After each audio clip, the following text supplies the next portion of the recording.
Check, check, check. Microphone check. 1, 2. My mic sound nice. Check 1. My mic sound nice. Check 2. My mic sound nice. Check 3. Are you ready?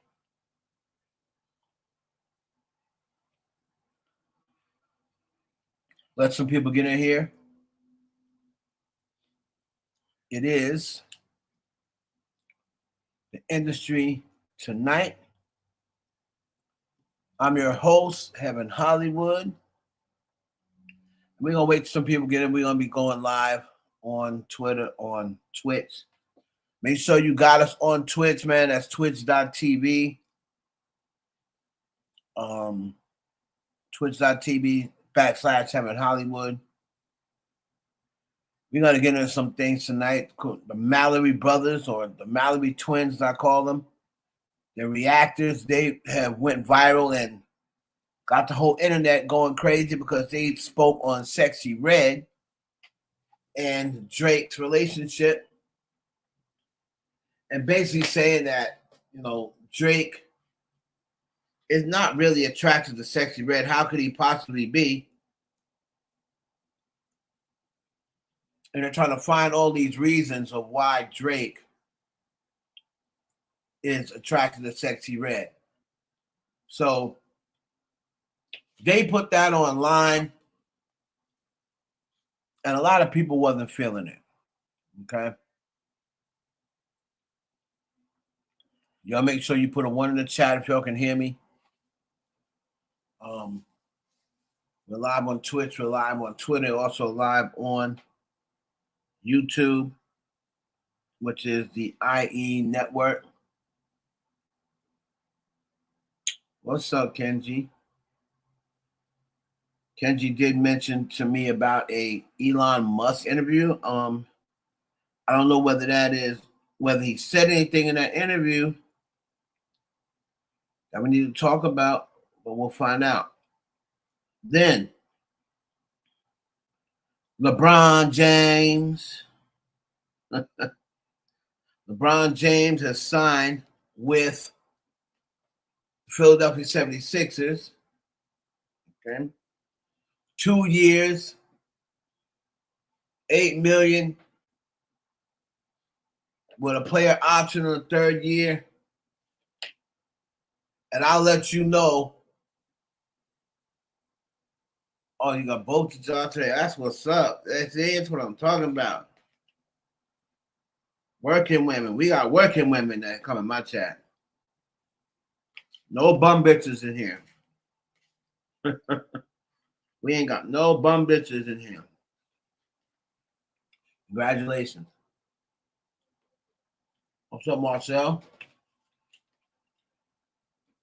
Marcel up here 3 days in a row. That's what I'm talking about.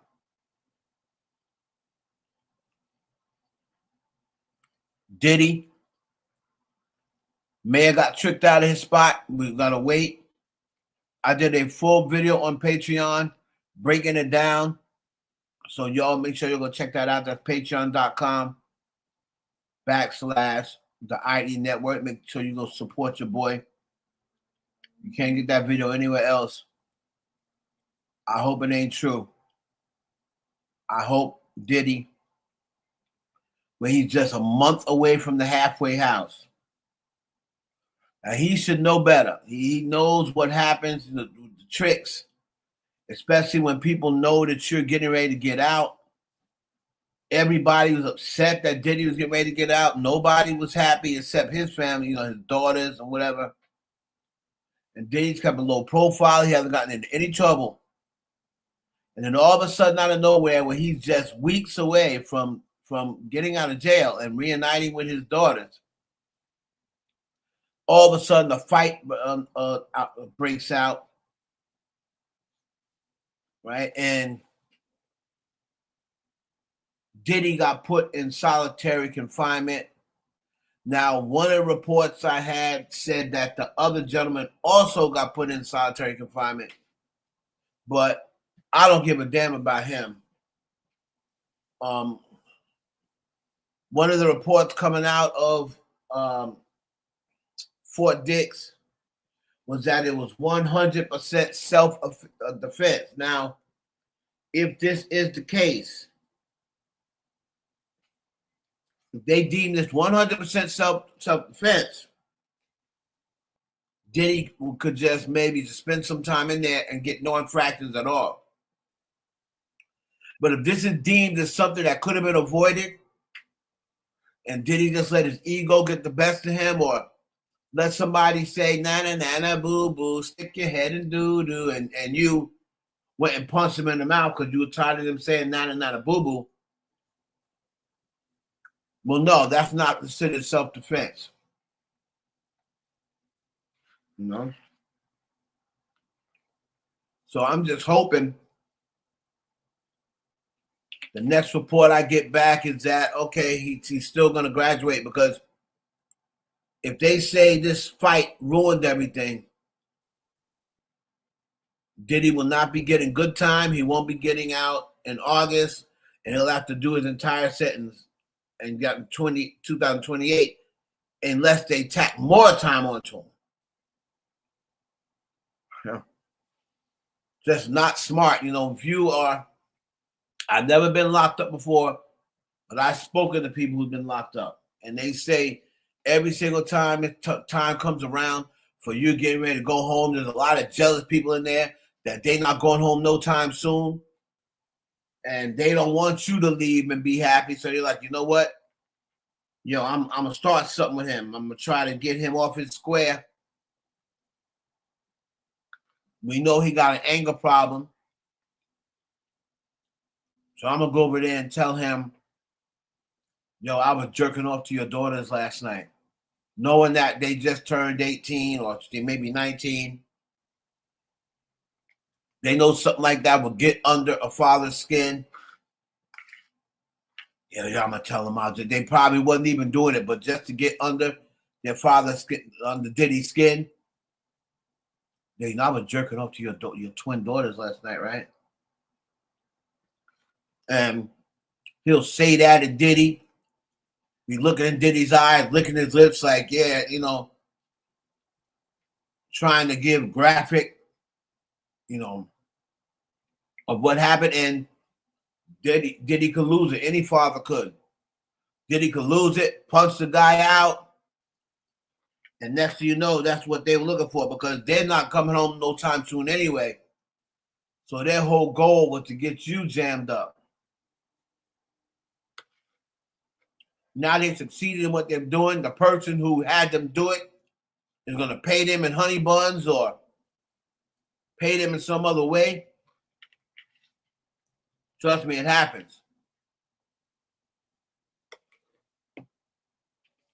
You got to be smart enough to know if a person touches you and you defend yourself, that's self-defense. That's self-defense. Any other circumstance, I don't know. I don't know if they're called self-defense. If a person who kept threatening him or what have you, they may not call that self-defense. It really depends on what weapon they had on them. So it's still free Diddy. I'm gonna hope, you know, that they call it self-defense. But if they don't, yeah, I want Diddy free. But if he does something like that and gets himself into trouble, I mean, I can't feel sorry for him. You know your thing is coming up. Just stay at whatever the dude want. Hey, get him when you out of jail. You know you can.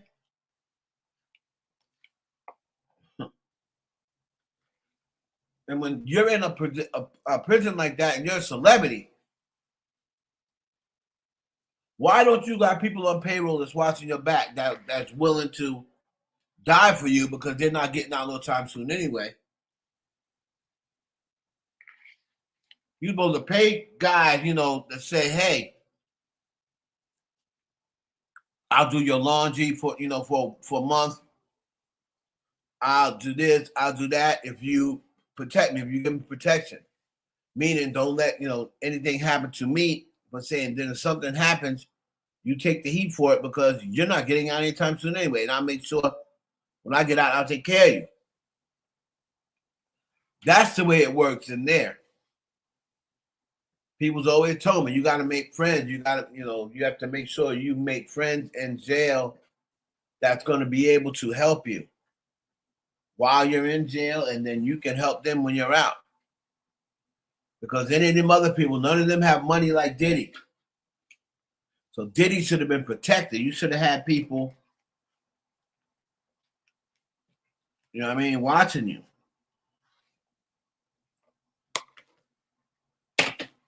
Crazy.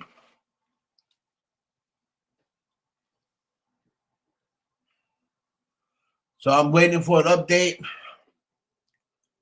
Hopefully it was self-defense. Let me see. See if I see anything.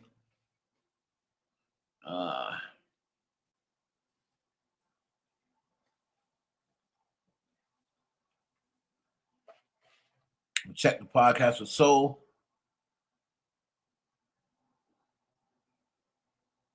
Also, LeBron James signed with Philadelphia.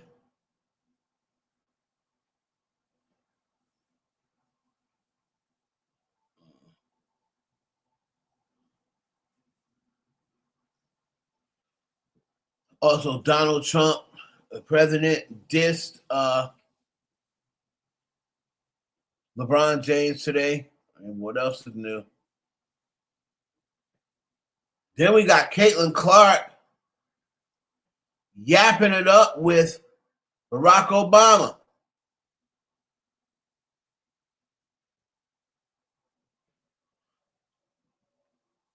She was yapping it up with Barack Obama. Everybody knows Barack is a very very charming guy. So he can get the ladies now. Oh, Barack. Put a one in the chat if y'all can hear me. It don't seem like y'all can hear me. What's up? One in the chat if y'all can hear me. Then I'll continue.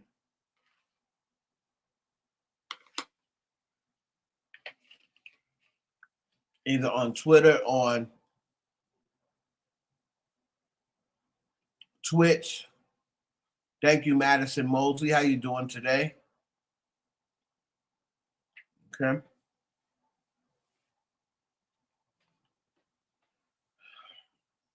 Anyway, hold on. I took my shirt off. It's hot in this bitch.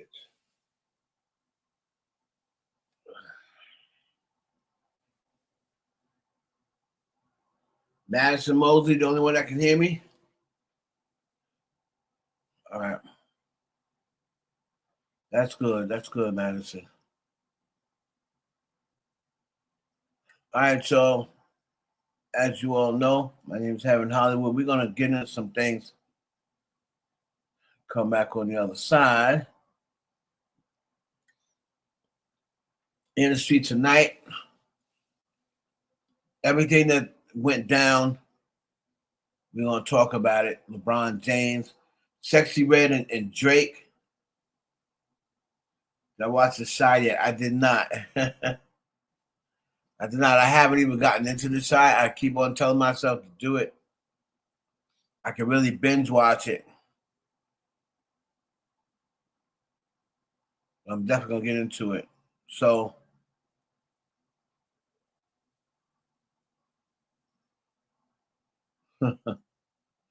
without further ado, it's Heaven Hollywood Experience, the industry tonight. Let's go.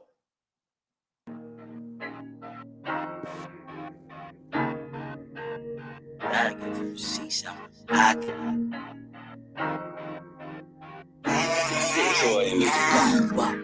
Look, one way or another, we gon' get our family up about to get her. Brother, you was out of pocket, no I didn't stutter. I drop it back in the trap when investing in the streets, you treasure recover. In this world, you could only rep one or two things, the guns and the butter. Whoa, you only rep one or two things, is the guns and the butter. Whoa, you only rep one or two things, is the guns and the butter. I drop it back in the trap when investing in the streets, you treasure recover. In this world, you could only rep one or two things, the guns and the butter. Sleeping patterns kinda complicated, ain't no time for wasting, we some entrepreneurs. I feeling like Scarface on top of the balcony, the wood is yours. Took some losses, I was down bad. Napoleon complex, I'm mad, about to put the game up in the clad bag. Signed, sealed, and delivered. Chicken dinners or you roll with the winners. Taking over for the summer. I double back for the winter. I be with the scammers and spinners. Innovators in the middleman. All my riders got a dental plan. None of my shooters got Instagrams. Bang, bang. Got some rich headed out of barrels. Had to hop in the renty to ride around. About to switch up the whisk cause they stalking now. Whispering bodies dropping on my side of town. Flick of finesse, known to stay up out the mess. Business is never personal. We can politic the rest. I got a plug and he made me a plug. All my moves on they need to know. Rapper weed got me speaking slow. Bet you pay attention when we speaking up. If it drown, you gon' sink or you swim. In the field, we be getting it in. Type of pressure that took boys and the men. Fly gotta feel me back at it again. Yeah. One way or another, we gon' get our family up about together. Brother, you was out of pocket, no I didn't stutter. I drop it back in the trap when investing in the streets, your treasures recover. In this world, you could only rep one or two things, the guns to the butter. Whoa, you only rep one or two things, the guns to the butter. Whoa, you only rep one or two things, the guns to the butter. I drop it. It's your boy! Hammond Hollywood! 8:50 p.m. July, what is this? July 24th, 2026. The day LeBron James left my Los Angeles Lakers, and people probably say, why are you so happy? Well, I'll tell you why I'm happy. He's out of the West. My worst nightmare, it's already bad enough losing LeBron James, but my worst nightmare would have been losing him and him staying in the West with Steph Curry to torture us every time we played him. But I'm glad he went east.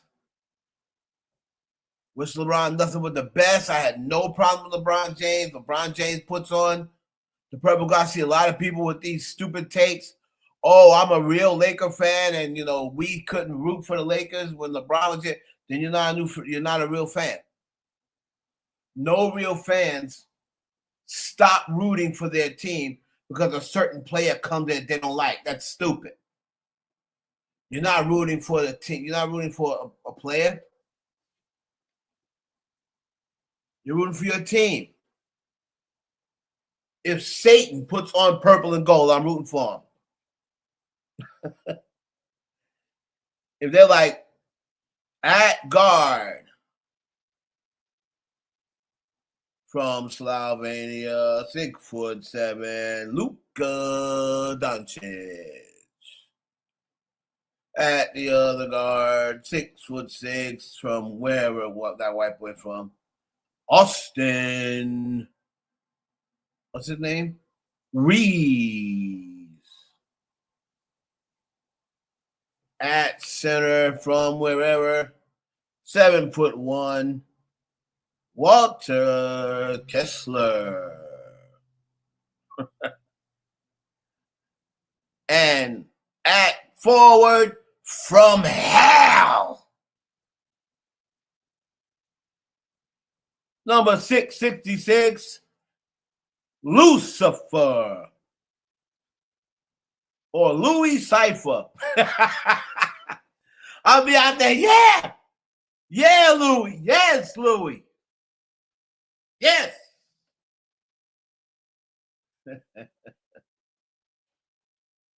Swiss, burn them. Burn them, Louis. No pun intended.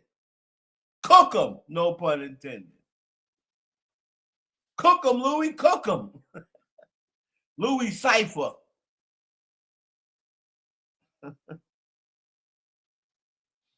Oh, my goodness. Let's see, man. Let's see if we can go. I'm so tired. I'm trying to see if that's thinking self-defense. Everybody is running with this story now, and they're saying Puff is out, and so that's not true. As of right now, nobody knows whether it's true or not. Only thing people can do is game over for Diddy, a new shock update.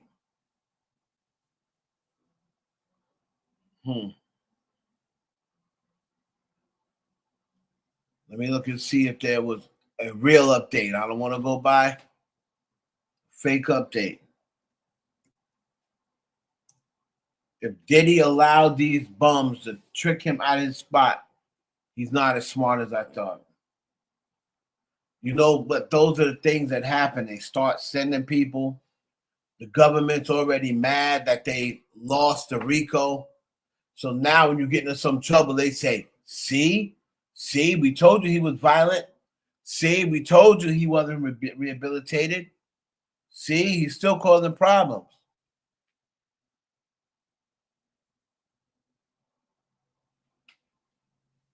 Wow. Hold on.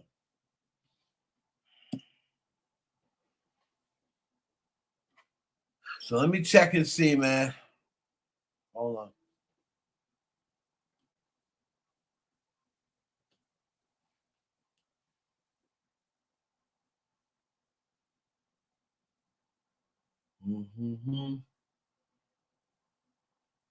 See if there's any more news. Jessica Scott, solitary confinement. Right.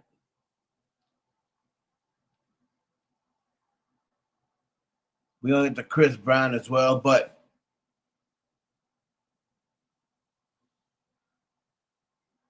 so I'm gonna do two matchups. You know Murad Morale is a straight liar, right? What is this now?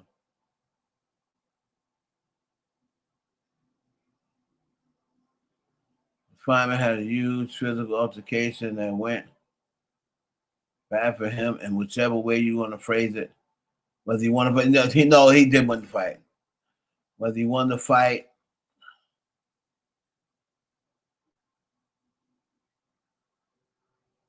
so we don't know yet. Don't know yet. Let me put in podcast with Soul, and let's get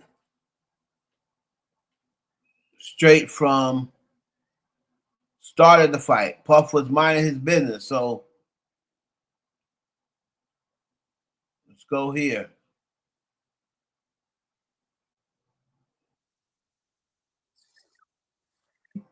Hold on. We're gonna go here to our man podcast with Soul. Right?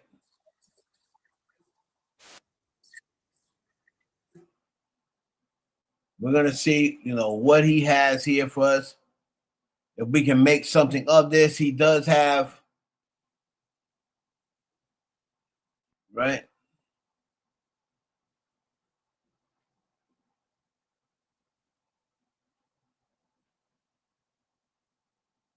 Come on, man. Why do they keep on doing this? Everybody's gonna claim they got the scoop, but until I see it on paper, I can't say anybody's got the scoop. Okay? Not my people, not anybody.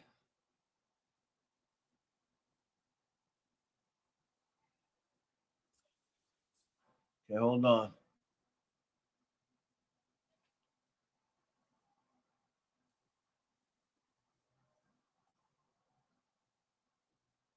Now let's see what Podcast with Soul got to say. My boy Sean G. All right, y'all. So the word from inside Fort Dix is that Puff got into an altercation with another inmate in self-defense, in defense of his own safety, in defense of his own life. Puffy was provoked From what I understand from the reports from inside of Fort Dix, is that the inmate had been stalking Puff. So this was a situation where Puff was defending himself, right? So you got to understand that this is prison. Puffy is in prison. He's at Fort Dix, Federal Correctional Institution, Fort Dix. It's a low security prison, but they still get busy in there. It's a prison, right? This isn't, you can't look at this through the prism of you living in your house with the air conditioner on, with a cup of coffee next to you, and say, oh, well, he should have avoided it. He could have avoided it. I need a cup of coffee right now. Most likely is Puffy probably tried to avoid this thing probably for days, weeks, and months. Okay. And he may have been put in a position where he had to defend himself, right? So from what I understand, the inmate who he got into it with, this is his second time getting in some type of altercation.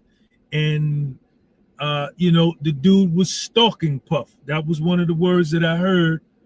And Puff is a high profile celebrity, man. So, it's nothing for people to try to get a rep on, trying to do something to him or get into it with him.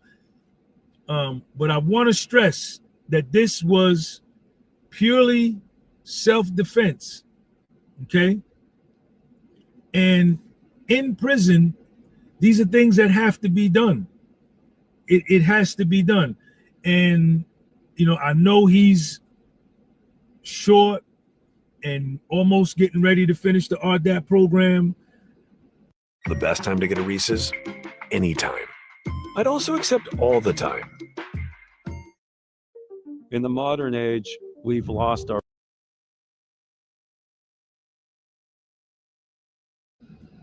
What I hope and what I think is most likely to happen, we'll see over the next couple of days, is, maybe they'll let both of them guys back out onto the compound, allow them to go back into the program. Puff has been a model prisoner. He has had no incidents, no write-ups, no disciplinary actions since he was in MDC Brooklyn. When he was in MDC Brooklyn, he started a program to help the inmates that were in MDC Brooklyn called Free Game with Diddy. That was sanctioned by the BOP. Inmates that were in MDC Brooklyn wrote letters on his behalf for the judge for sentencing, telling the judge in their letters how much impact Puff had on them while they were in MDC Brooklyn. That there was no fights in the zone, in the unit where Puff was in MDC Brooklyn. That guys had hope, that he had spoke life into a lot of the guys, man, and gave them hope that they could change their lives. And from what I understand, the same thing was going down at Fort Dix. Oh boy, oh boy, oh boy. So I don't know, man. It ain't sounding too good. I like other platforms, of course, they already, like Lauren LaRosa with her, non-positive self. Lauren LaRosa's like, oh yeah, he choked somebody out and this and that. I ain't hear nothing like that from Sean G.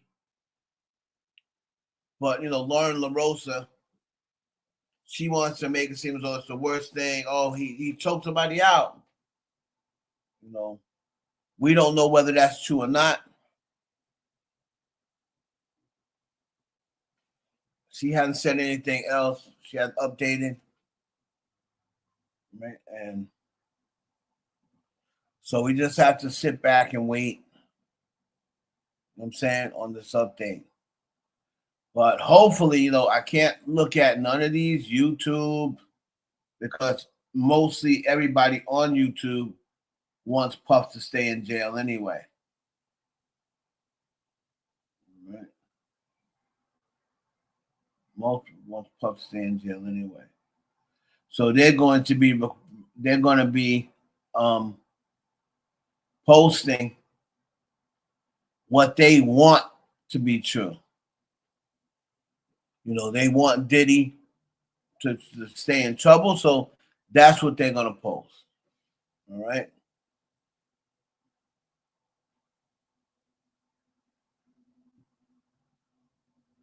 Let me find my SexyyRed post because, hold on, before we get to that,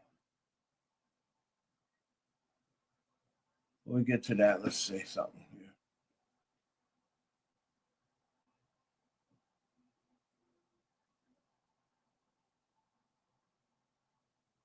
Should we get to LeBron?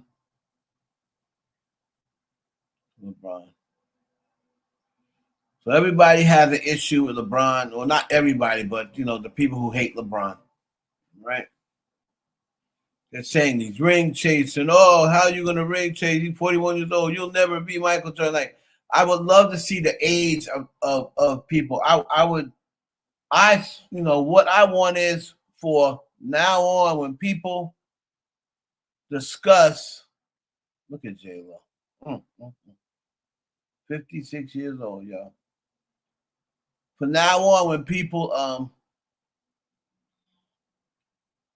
discuss Michael Jordan, they should be able to have to be a certain age.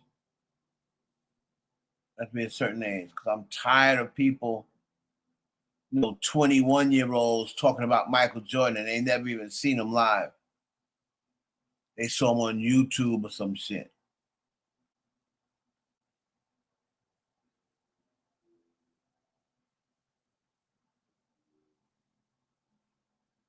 Yep, that's exactly what they're gonna say. Did he still hasn't learned his lesson? Look,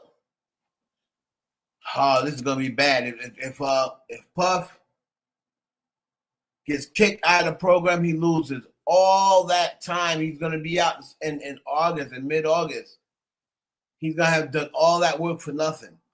But you gotta be smart in that. If somebody's saying that about your daughters, be like, yeah, okay, man.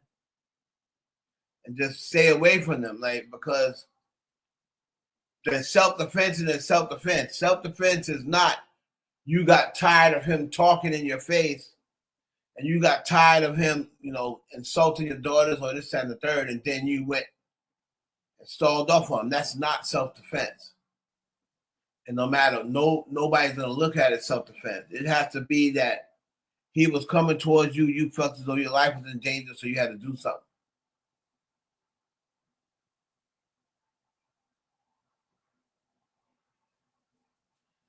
So, man, I'm just hoping that that's what it is. Yes, yeah. I'm gonna get to Trump.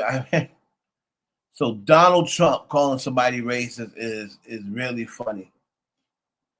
Very funny. Calling a black man racist because he didn't want to mess with Donald Trump, anybody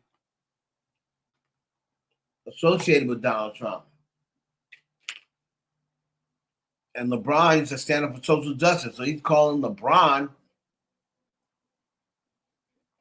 a racist because he used to stand up for social justice against white people.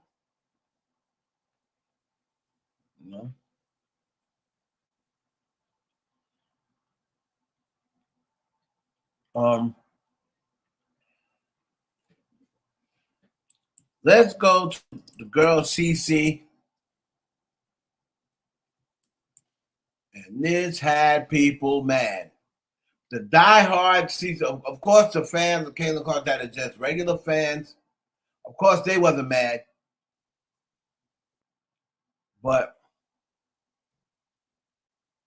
Let's take a look at Caitlin Clark visiting with the one and only Barack Obama. Check it out.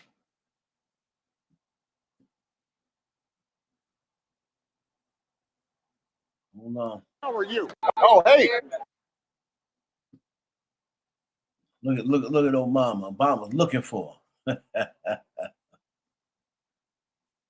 Obama looking for, boy. CC had Barack looking for. Mm-hmm.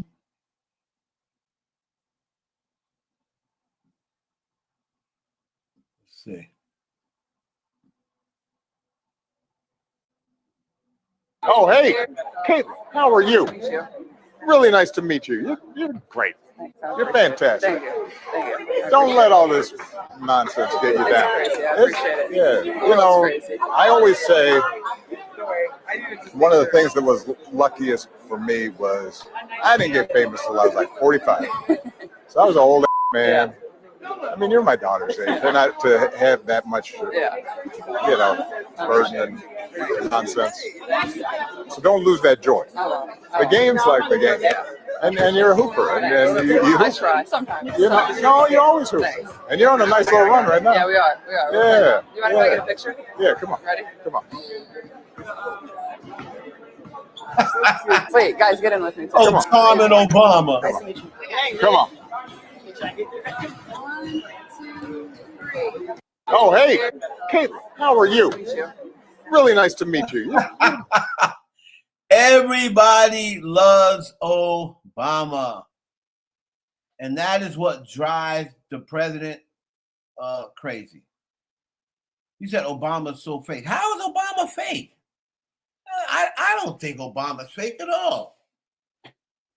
I don't think Obama's fake at all. I think that Obama, he has respect.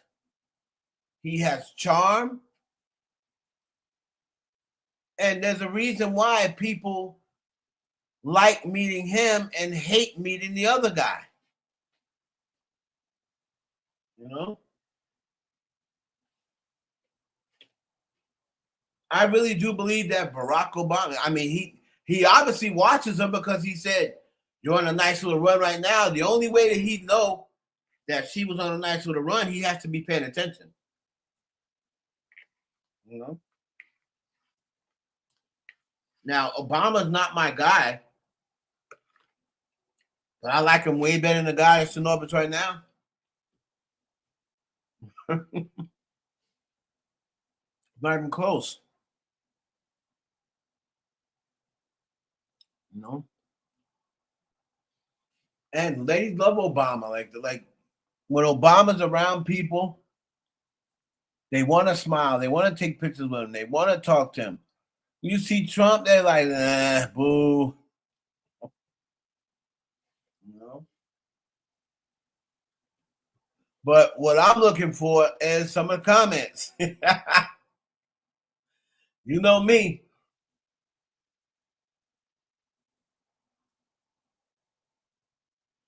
Here's Caitlin talking about what Obama said. Hold on. Just in case we couldn't hear everything. What was that like to talk to him, and two, what did you guys talk about? Yeah, it was obviously super cool. We were confused why the one speech was going so long, but I think she was trying to give him some time to get here. So we were all a little confused, but then he walked through the door, which was super cool and awesome. And honestly, he just complimented me for the way I handle everything, obviously with everything going on. And he's somebody that's been in front of the media quite a bit. And he reminded me, he's like, when I got famous in my 40s, I didn't have to do it in my 20s. And, sometimes I think people don't always realize, I'm 24 years old and I'm trying to navigate a lot of different things while trying to play basketball at the same time. So it was cool to hear that from him. And I think, honestly, it's probably a good reminder for all of us of, treating people with respect, treating people with grace, and definitely a moment I'll probably remember for the rest of my life. My hands don't get usually pretty sweaty and clammy for certain things, but it did for that. So she said her hands get sweaty and clammy. Sweaty and clammy for Barack.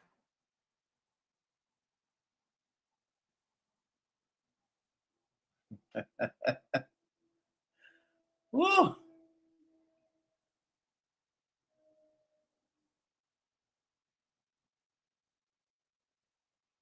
Old white ladies think Trump is hot. I don't even believe that old white ladies think he's hot no more. It's just that they to the point now where it's like they can't turn their back on him now. So they're kind of stuck, right? Oh, I'm sure old white ladies think Obama's hotter than Trump. They just ain't allowed to say it. So I want to take a look at some of the comments. See what people got to say. Let's see what people are saying in the comment section.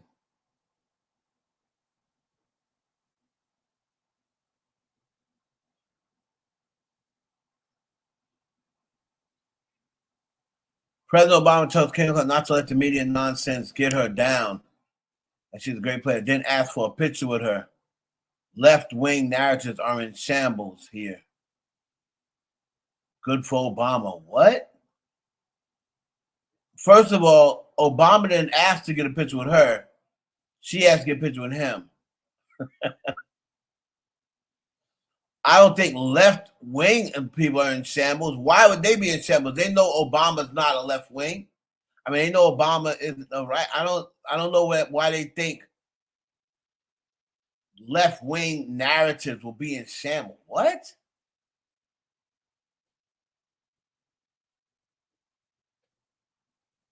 Exactly. You mean right-wing narratives are in shambles. And this is what he said. This is why. Caitlin Clark has publicly expressed her political views, particularly in the support of Kamala Harris and Tim Walz for the 2024 presidential election. Y'all white racist people forgot about that, huh? She has used her platform to encourage voting and has made clear her stance on various political issues. That's support for candidates. Public statements. She has openly discussed her political views, particularly regarding her support for Harris. I didn't see that, but Clark has emphasized the importance of voting, leverage her platform to motivate others. Her liking of Taylor Swift endorsements of Harris sparked discussion. So I would think more the right would be mad than the left.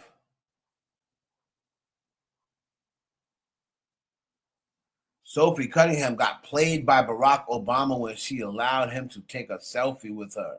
What? What are you talking about?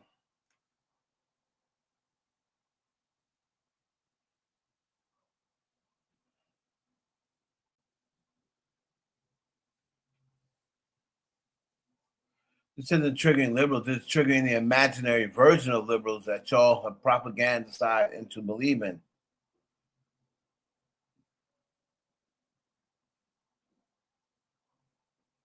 Ridiculous.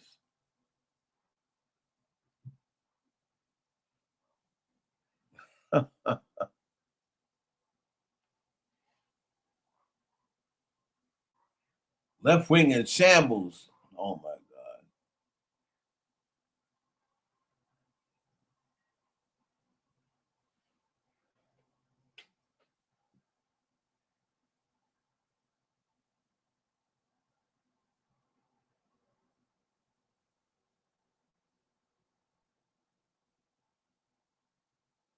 So that's sad. We're gonna going forward. He should go support a WNBA game. He's never been to a WNBA game.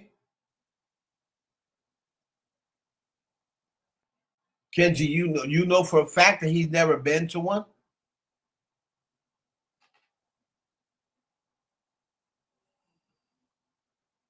I mean, I'm sure by now Obama's been to one, at least one by now. Especially with Angel Reese playing, probably the first time Caitlin played. Like, I'm sure he's been to one by now.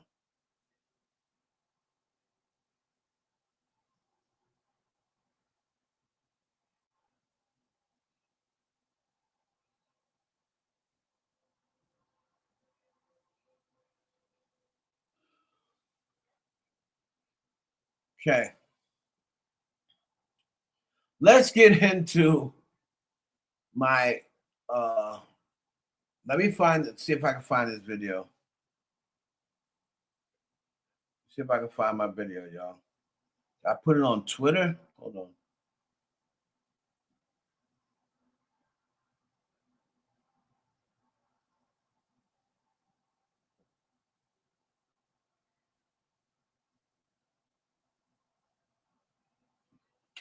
I thought I put it on Twitter.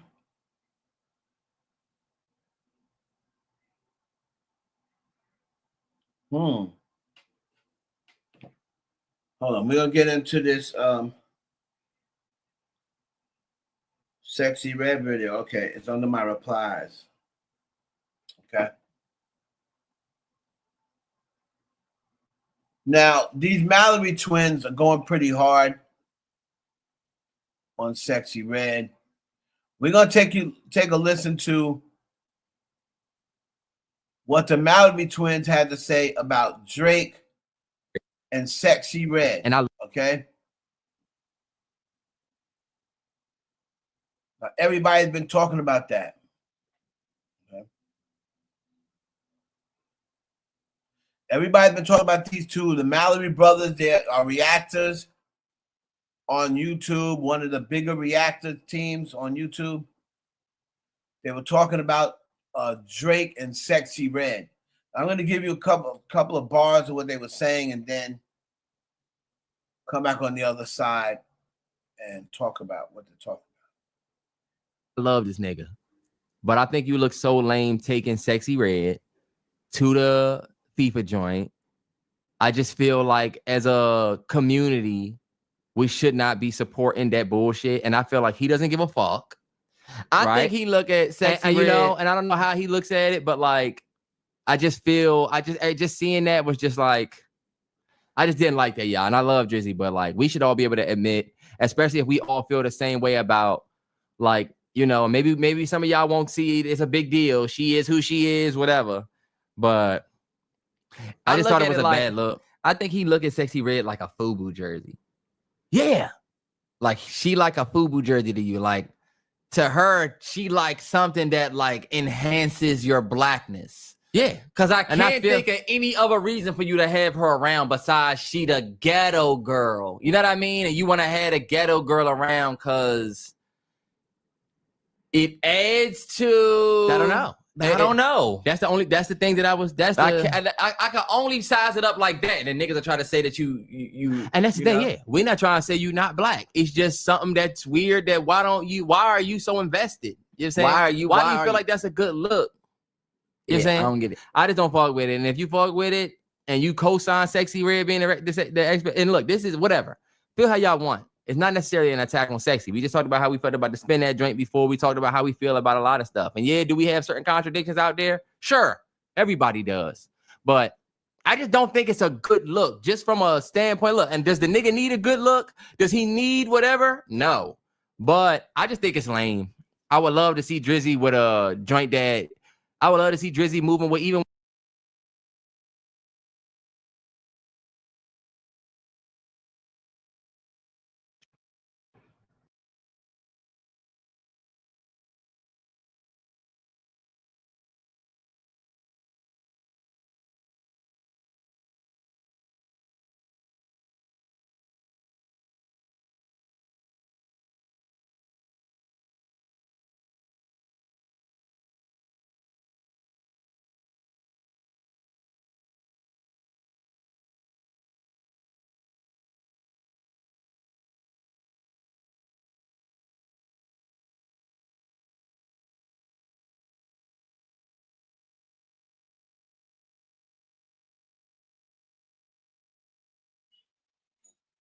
Sorry, guys. I was talking and my mic was muted.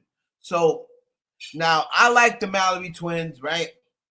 I listen to them and I know they have been known Drake supporters. Now I know a lot of the Drake fans are out there calling them Drake haters, but that's not what I've seen. I've been watching them for a few years, and they even said before it started, they said, we love Drizzy. They love Drake. They love Drake. Maybe that's part of the reason why they don't want to see him around SexyyRed. Now, then you're going to have the people say, oh, because she's dark-skinned. And to some people, that is the reason. Marcel said they sound like haters. I know they sound like haters, but I'm telling you, Marcel, when he said we love Drake, I would used to always, when I would go want to see positive Drake reactions, I would go to them because I know they're always going to glaze Drake. They're actually Drake glazers, right? But when what's the Drake fan's name? The Drake stan that always the dark skinned woman who always glazing Drake, and she don't think Drake could do no wrong. She said they're flip floppy or what have you, right? But I've never known them to be flip floppy. But then I started seeing some people. This video right here is not even really to the Mallory twins, but to all the people in the comments that I saw was saying, oh, they're just friends, though Drake could never be attracted to someone like her. I mean, but how do you know that? How do you know that? All right. So let's take a listen to your boy.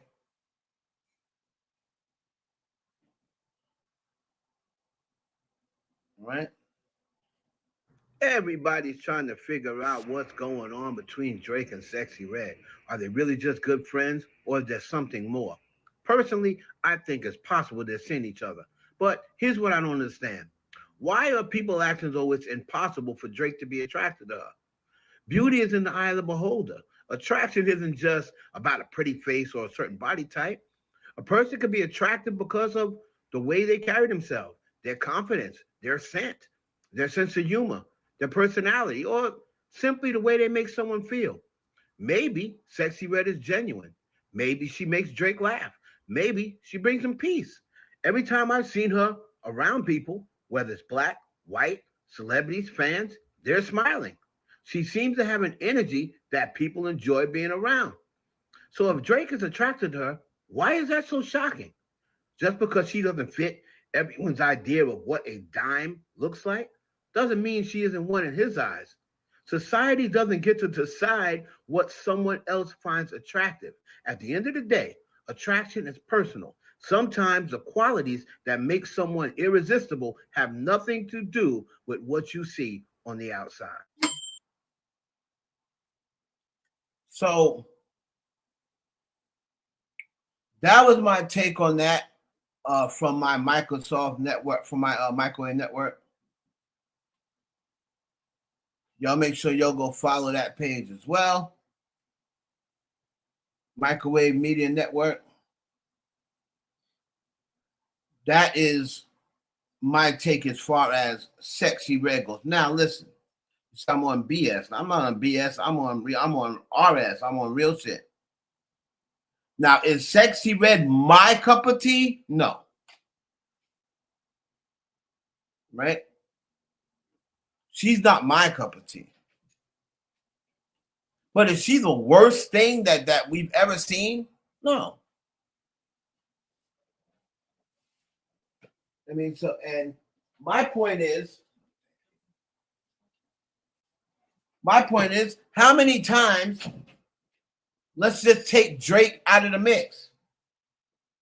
You're going to tell me, I know I've done it. You're going to tell me you've never in your entire life walked down the street and saw a girl who you did not think was attractive, but she was with a dude who you thought was attractive? I see it all the time when when guys are walking around, and to me, I'm like, that's an ugly dude. But he had a bad chick. And I'm not even saying that Drake is with SexyyRed. I do believe, just only because of my personal feeling about Drake and from what I've heard about Drake, I feel as though they're sleeping together.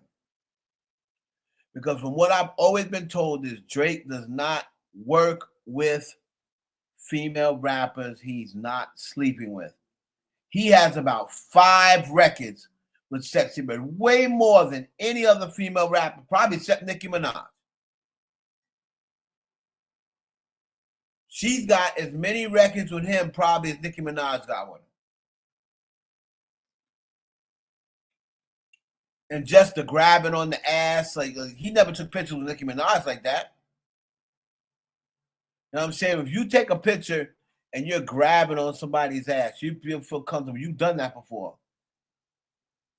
So I totally believe that they're sleeping together. Remember when she first came out, when she had the baby and nobody knew the name of the baby, nobody knew the father of the baby, and she started calling Drake Rich Baby Daddy? No, I'm not saying Drake and I have children, but what I'm saying is there was a rumor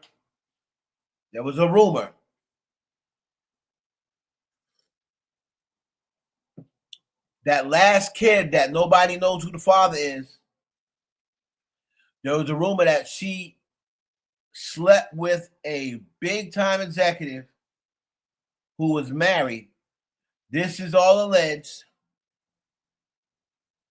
There was rumors she slept with a big-time executive who was married, and she got pregnant by him. And Drake kind of stepped up, for her kid. He went to her with delivery room. He was acting as a fill-in father.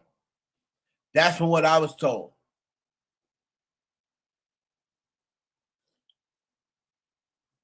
And yes, Drake knows this executive. He knows the executive's married. He didn't want it to go any further. He wanted to try to help the executive out as much as he could. So that's when she started saying, oh, yeah, my rich baby daddy, oh, this, that, and the third. Now, again, that is all alleged.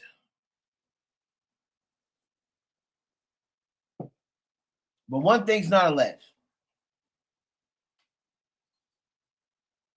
Have you ever seen a guy who's been around SexyyRed that wasn't smiling? That didn't seem like they were having fun? That didn't seem like they was amongst good people? That didn't seem like they was having a good time? I haven't. And I mean white men, black men.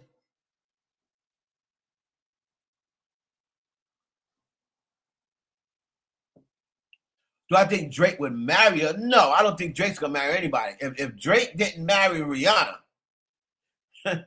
if Drake didn't marry Nebby, if he didn't marry Rihanna, he may have married Nicki Minaj if she gave him a chance, but he didn't marry Nebby, he didn't marry Rihanna, he didn't marry his baby mama. So I think Drake's gonna be like his daddy. He's gonna be 70 years old, no wife.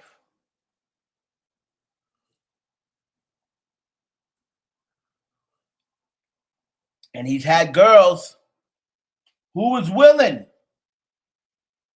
He's had girls who was willing to marry him. He had women who were willing to put their life on hold if Drake was serious about marrying them. Because he was telling these girls, yeah, and he was getting these girls' hopes up high, and then he wasn't coming through.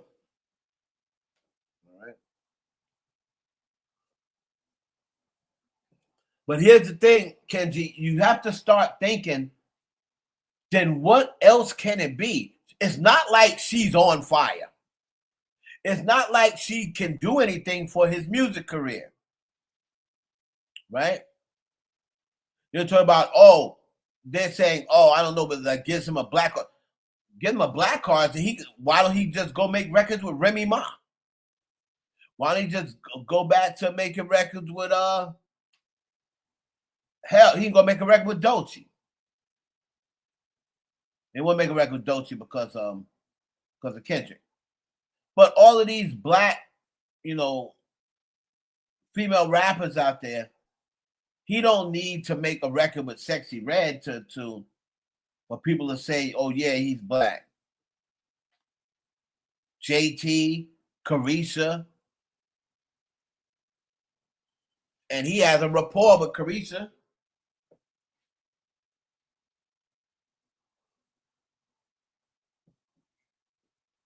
Sometimes you have to start thinking like, you know what? It's the same thing with Biggie. The same thing with Biggie. Now I know Biggie had money, but there was women like before Biggie even really had a lot of money. He pulled Lil' Kim. And Lil' Kim was fine. He pulled Lil' Kim without a record deal. He wasn't rich when he pulled Faith.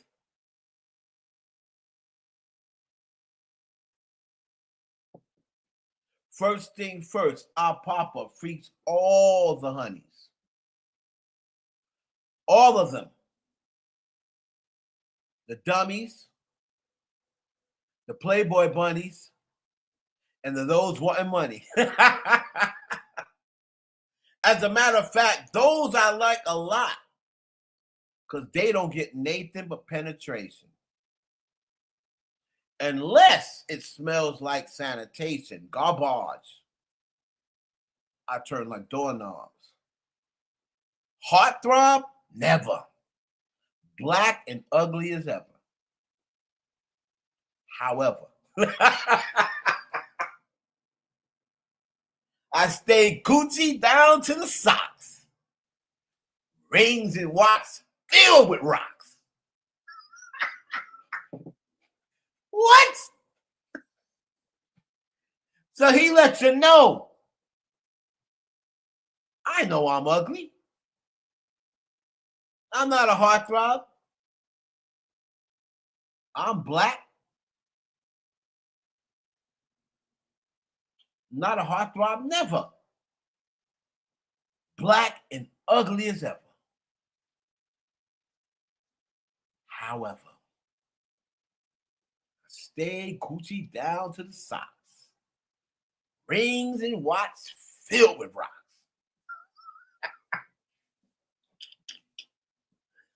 And my jam knocks. So not only do I got money, but I'm on the radio. Let me translate it for all you youngins. Not only do I got money, not only can I dress, but I'm on the radio, on the air and TV. So I'm on the videos and the radio. Girls pee-pee when they see me. Chicks get nervous when I come through.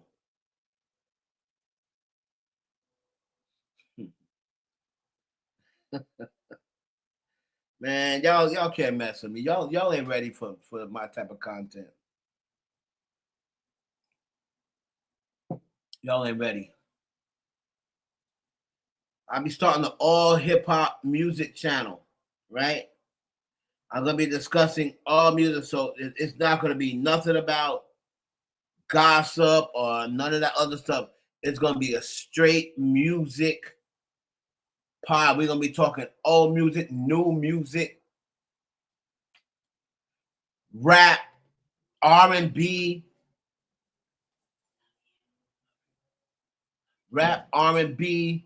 all of it.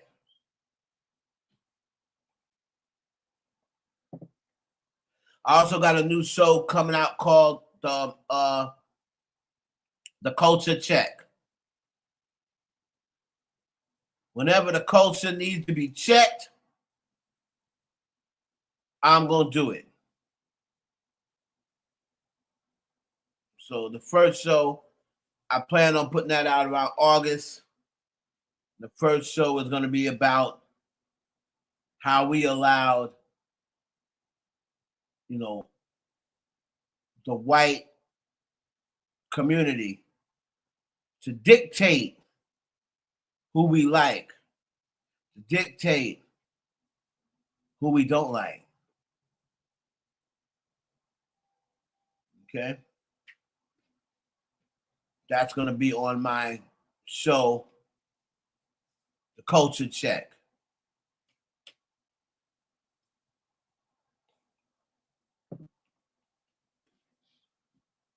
All right.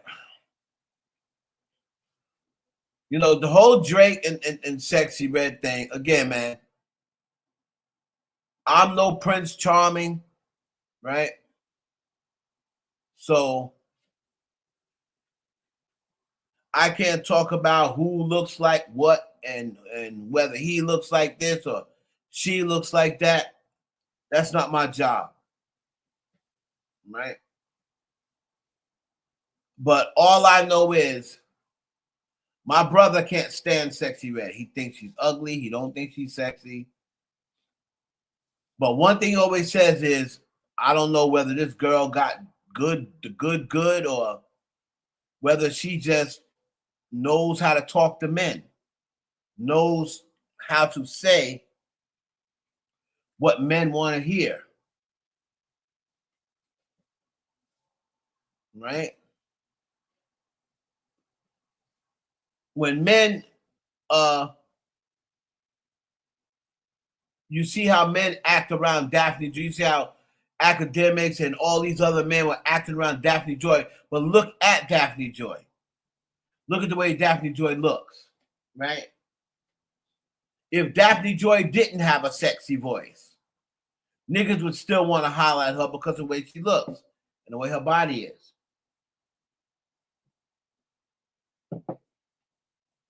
But the same way guys be all over Daphne Joy, guys be all over SexyyRed. And she looks nothing like Daphne Joy. So, you know, if somebody like Daphne Joy, it's kind of easy. It's kind of easy for Daphne Joy to pull men. Because look at the way she looks. With SexyyRed, she doesn't have that normal standard beauty. But guys are still all over SexyyRed. Let me tell you something. I was in South Beach one day. And she had just came out. She had just came out.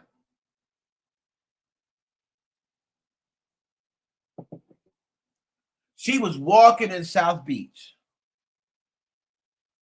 Right? I think Pound Town was out. She was walking in South Beach. Now, mind you, know how high to get in Florida. This dude was like, oh, that's SexyyRed. This dude came up to her and begged her if he can lick her toes, lick her feet, kiss her feet. And she was like, they sweaty. I don't care.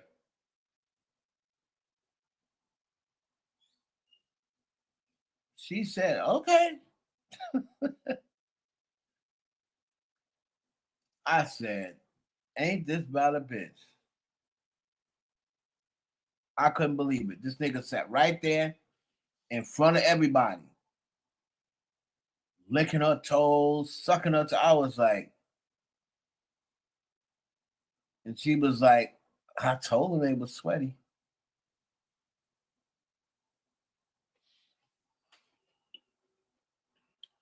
But you see how guys, you know, they act around, even white guys. Even white guys, you would think that white guys were uncomfortable around her, but they're really not. She can make white guys feel comfortable around her. That's wild.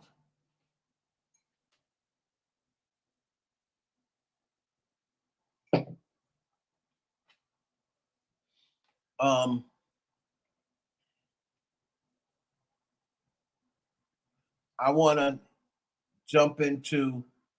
Somebody said that for some reason they were not getting it on the Patreon. Hold on a second. But I put this tweet up, right?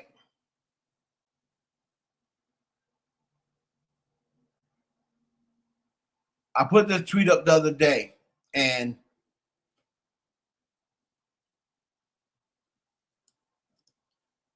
I got a whole bunch of people reacting. And they were upset at me because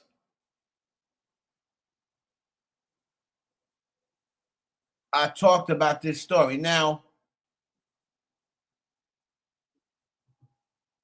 I'll play a little bit of it. If you want to hear the rest of it, just go to the Patreon. But somebody brought up Khalees the other day, right? Somebody brought Khalees. And I said, hey, look. They were talking about how, you know, Khalees started acting weird and this, that, and the other. And I said, well, you know, Khalees didn't just wake up and start acting weird. I said, as a matter of fact, I got the whole story.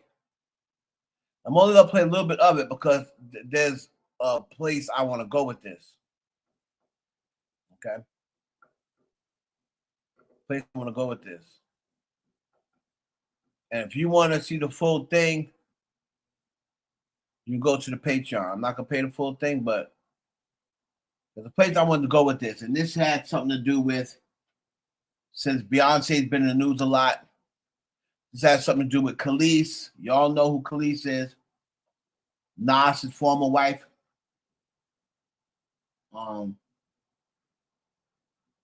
She married Nas, and then recently she had an issue with Beyonce about one of the songs on Renaissance. I think Beyonce used the record or something like that, and she didn't ask Khalees to use a certain sample or something like that. Put a one in the chat if y'all can hear me. Make sure that you sign up to help me support your boy. Everybody's in here right now. If you can send $5 donation, $3 donation, it's $ Heaven Hollywood. You know, we working outside of YouTube right now. YouTube is not monetizing my channel. I don't know why. I can't get them, you know, back on the line. So right now we pretty much doing this just on the strength. So $ Heaven Hollywood, $3, $2, $5, whatever you can. I won't turn down 20 either, but listen, somebody was telling me, oh, why are you doing this? So Khalees fans can know. I'm just doing this and tell the truth. Y'all still hear me? Y'all dead tonight. I'm gonna cut this thing short. Y'all dead out there.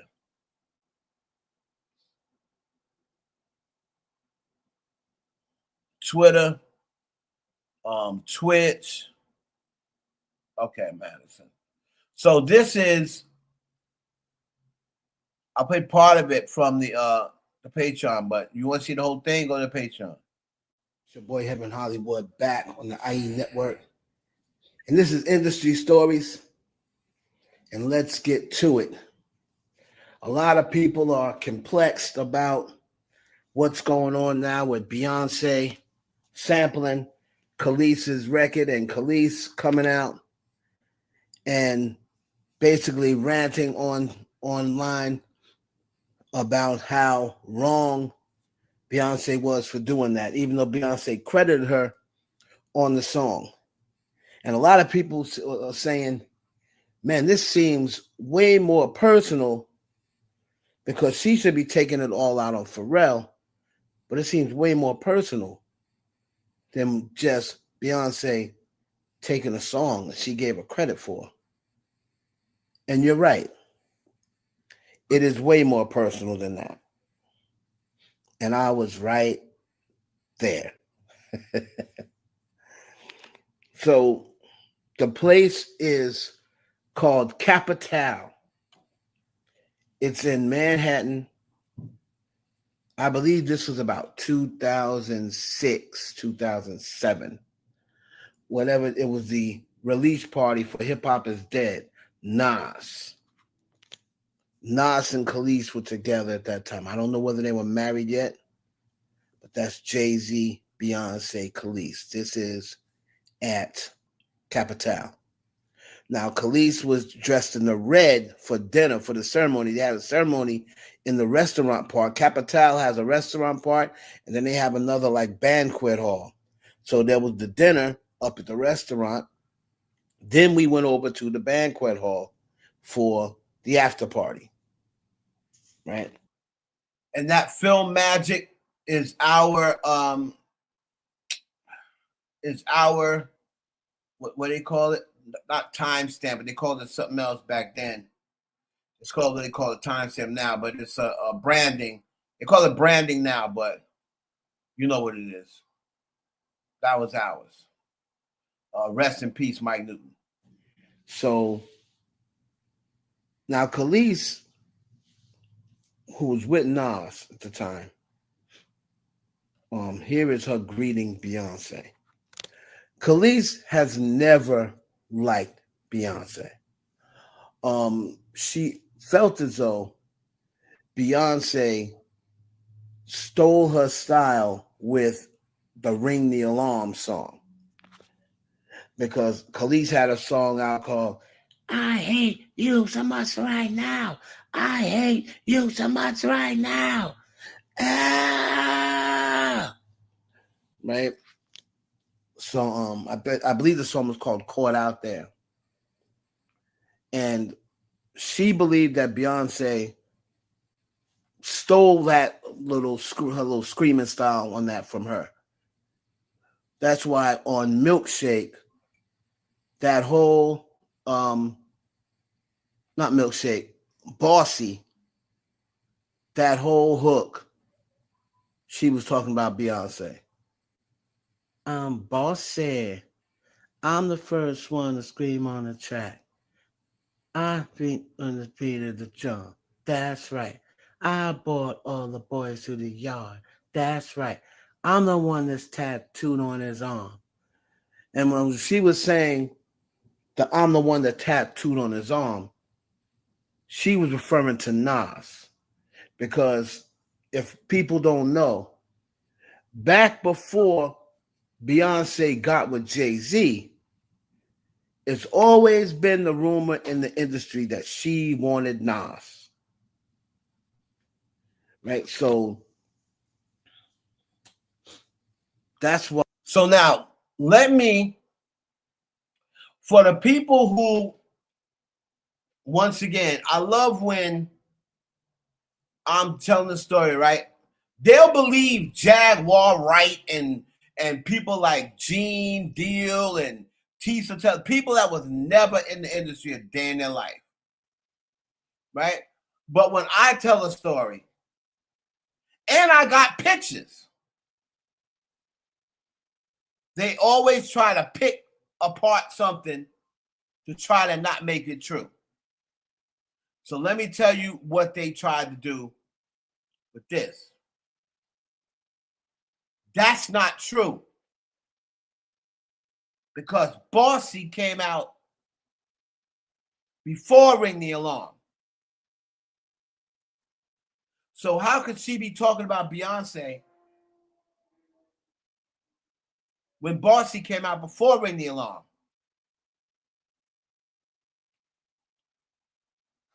Thank you, Marcel. Right?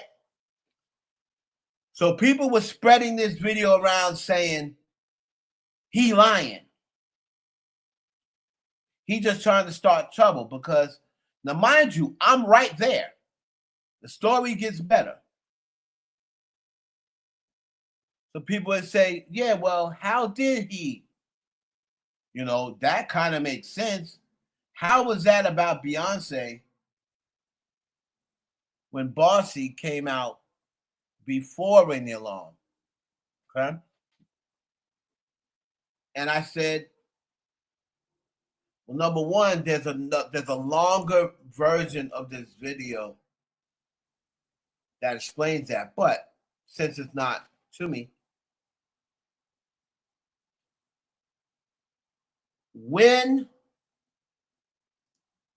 was the song Bossy by Khalees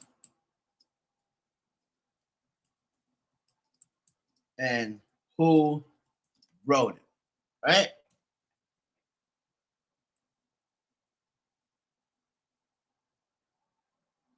Okay, so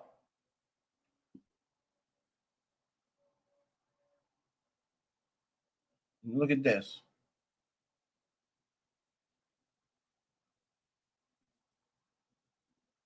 So here it is.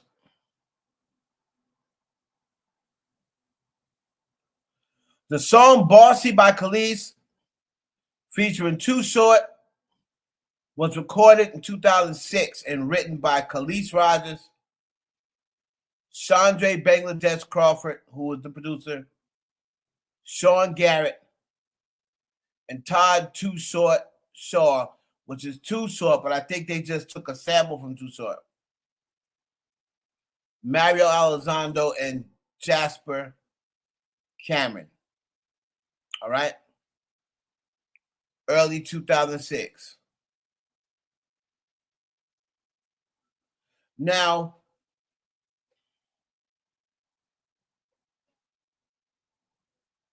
the song I'm Bossy that she was talking about in I'm Bossy is a song called Ring the Alarm by Beyonce. Right?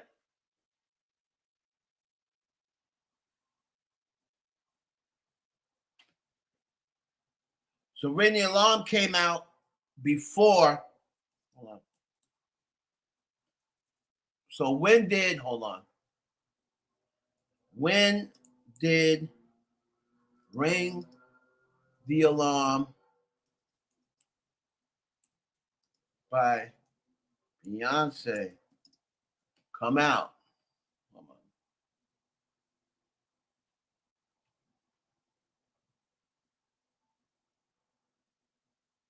Ring the Alarm came out on August 5th, 2006 as a single and later released to the radio September 10, 2006, right? Khalees' song was released in April, a couple of months prior. So they asked, they thought they got me, right? They thought they got me. I'm 12 Gossip. You come to the right place. You're going to find out why. You missed the first few minutes. But the first thing is, again, she felt as though Beyonce stole her style with the Ring the Alarm song. Ring the alarm!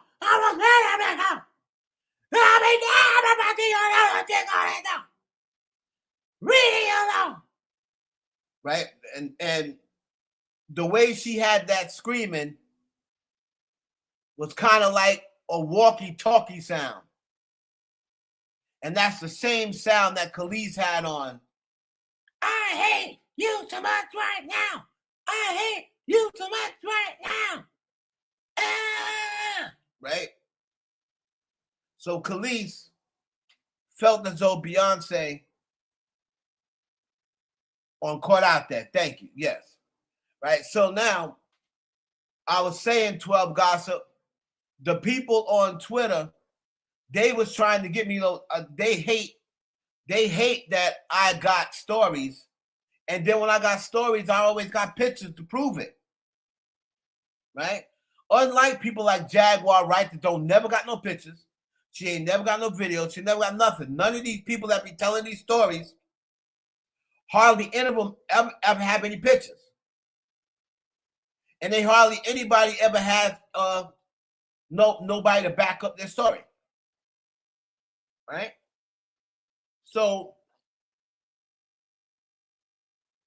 they were saying on Twitter, well, how could that be? Because Bossy came out prior to Ring the Alarm. Right? I'll tell you how that can be. And I answered the question for them. So, Bossy, early 2006, written by Khalees, Chandre, Bangladesh Crawford, Sean Garrett, and Too Short. Right? When was the song Ring the Alarm by Beyonce?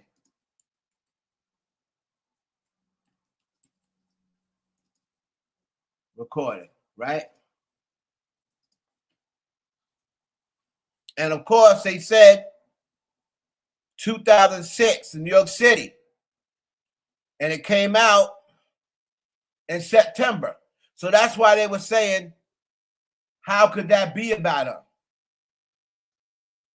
Yes, it did come out in September, but this is my answer. What does that say when I said who wrote Ring the Alarm? Beyonce knows, Kasim Swizz Beats, Dean, and Sean Garrett. Who wrote Bossy? Khalees Rogers, Chandre Bangladesh Crawford, and Sean Garrett. All right? So, the story I got went like this.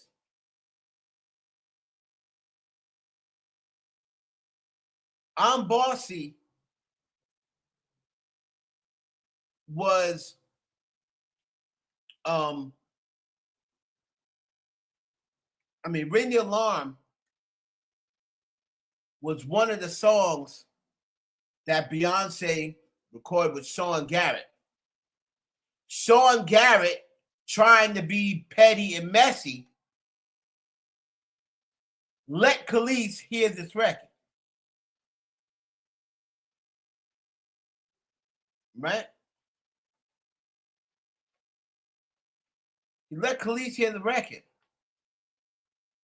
And Sean Garrett said, she said when she was doing this record that I want to have that aggressive screaming sound like Khalees had on that song called Out There. This is what she told Sean Garrett when they were putting together the record. She said, I want this to come off aggressive. She's like, you know that sound that Khalees, you remember that record by Khalees called Out There? And it had like that walkie-talkie sound.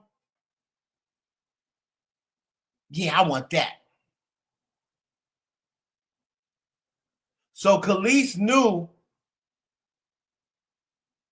that Ring the Alarm was coming out because she heard it. She heard it.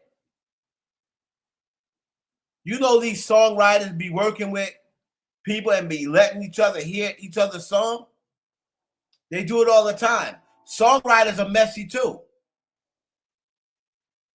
Songwriters are messy too. And that's how Khalees got the head up that Beyonce's Ring the Alarm was coming out. All right. So let's continue.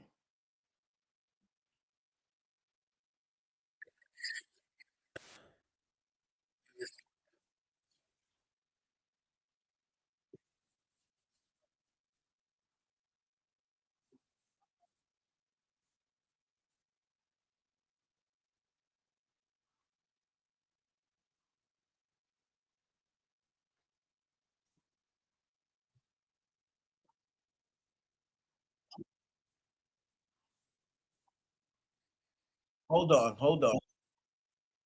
Hold on. Let me bring it back. Sorry, guys. Let me bring it back. I wasn't sharing the screen. Hold on. Hold on.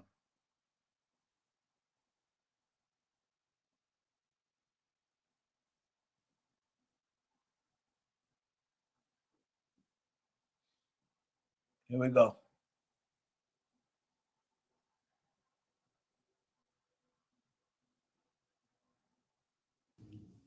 So she was talking about Beyonce, and y'all missed it. Y'all had no idea, did you? No, you didn't. Y'all didn't know. So there's me with a Marion. We're up in the VIP. So I'm filming.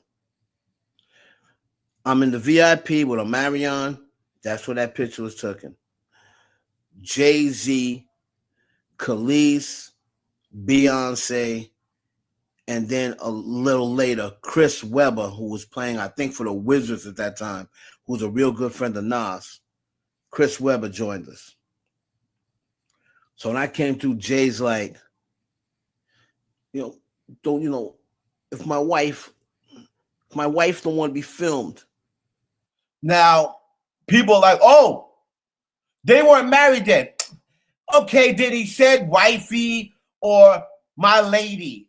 Whatever. Like, I'm not going to remember every single word. If they weren't married then he didn't say wife. He may have said my wifey. He may have said my girl. He may have said my lady. More than likely, he said my lady or my or wifey. Wifey don't want to be filmed, whatever.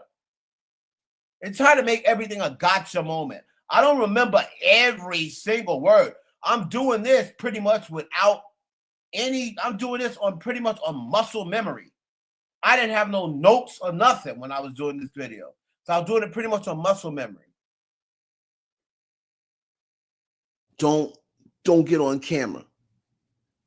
Don't get it on camera. If she don't want to be filmed, don't get it. Just film everything else. Film the performances and all that. And, make sure I get that footage before you leave out of here.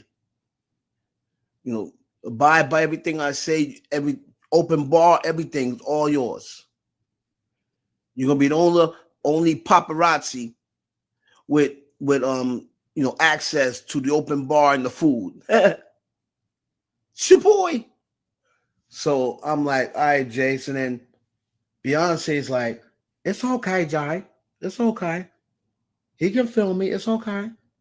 And she said, it's okay, baby. You can film me. So then Jay's like, whatever she says, if she said she don't want to be filmed, I'm telling you, don't film my wife if she don't want to be filmed. So I'm like, cool, Jay. It's all good. So as the night goes on, Chris Webber comes and joins us in the VIP. Jay-Z goes out and mingle because Nas is now on the floor, what have you, right? So now it's just me, Beyonce. This was the picture. And all of these are pictures from that night. All of these are my pictures from that night, taken with my camera. All right? Taken with my camera. I got all those negatives still to this day. Picture he took with a Marion after everything happened that I'm about to tell y'all. Because you can see he's pissed off. So he's pissed off because about what I'm about to tell y'all. So now Beyonce's in there and she's drinking. Now, it's been known around the industry streets that when Beyonce gets tipsy, she gets out of hand sometimes. So as she feels herself getting tipsy, she said, and this is the last thing I think she's ever said to me, because I think this is the last time I saw her in a public setting. So she said, don't film me if I'm drunk now. I said, I said, Beyonce, you said I can film you. And she was like, you can. Don't film me if I'm drunk now. I'm a different woman when I'm drunk. I don't want that on camera. So I'm like, okay, cool, whatever. So she was drinking Sex on the Beaches, or I don't know what, Mai Tai, it was some sweet drink. So she started getting lit. So Nas and Chris Webber comes into the VIP. So now when Beyonce get lit, she get to smiling, get cheesy. So she's talking to Nas and Webber, and she's touching, with the hands, and she's doing all this touching, right? And Nas, you could tell when Nas get his Mac is flirting, because he start moving his hands. Yeah, okay, I see you, queen. I see you, queen. You wearing that dress too. I ain't gonna lie. You wearing that dress, queen. So, whatever he was saying. And him and Chris Webber, and you know what Chris Webber's about, right? But, Webber was being cool because he know that's Jay-Z's lady or whatever. But Nas and that's also my picture from that night. This is after the dinner, and we are now at the actual party. So Khalees had on the red before, and then now she has on the white fur. I think she changed into, if I'm not mistaken, a black and white dress. She had the red on for the dinner, and then when we went up to the party, I think she changed. I think underneath this fur is like a black and white dress, I believe. And Beyonce's talking. Now here come Khalees into the VIP. She coming back with her drink. And she see Nas, yeah, okay. So Khalees come in, she's like, with her raspy voice, Nasir. Right? So Nas like, yeah, what's up, queen? We building over here. We building over here. Come on up, right? So Khalees is looking at Beyonce, grinning his mind. And once again, she don't like Beyonce anyway, right?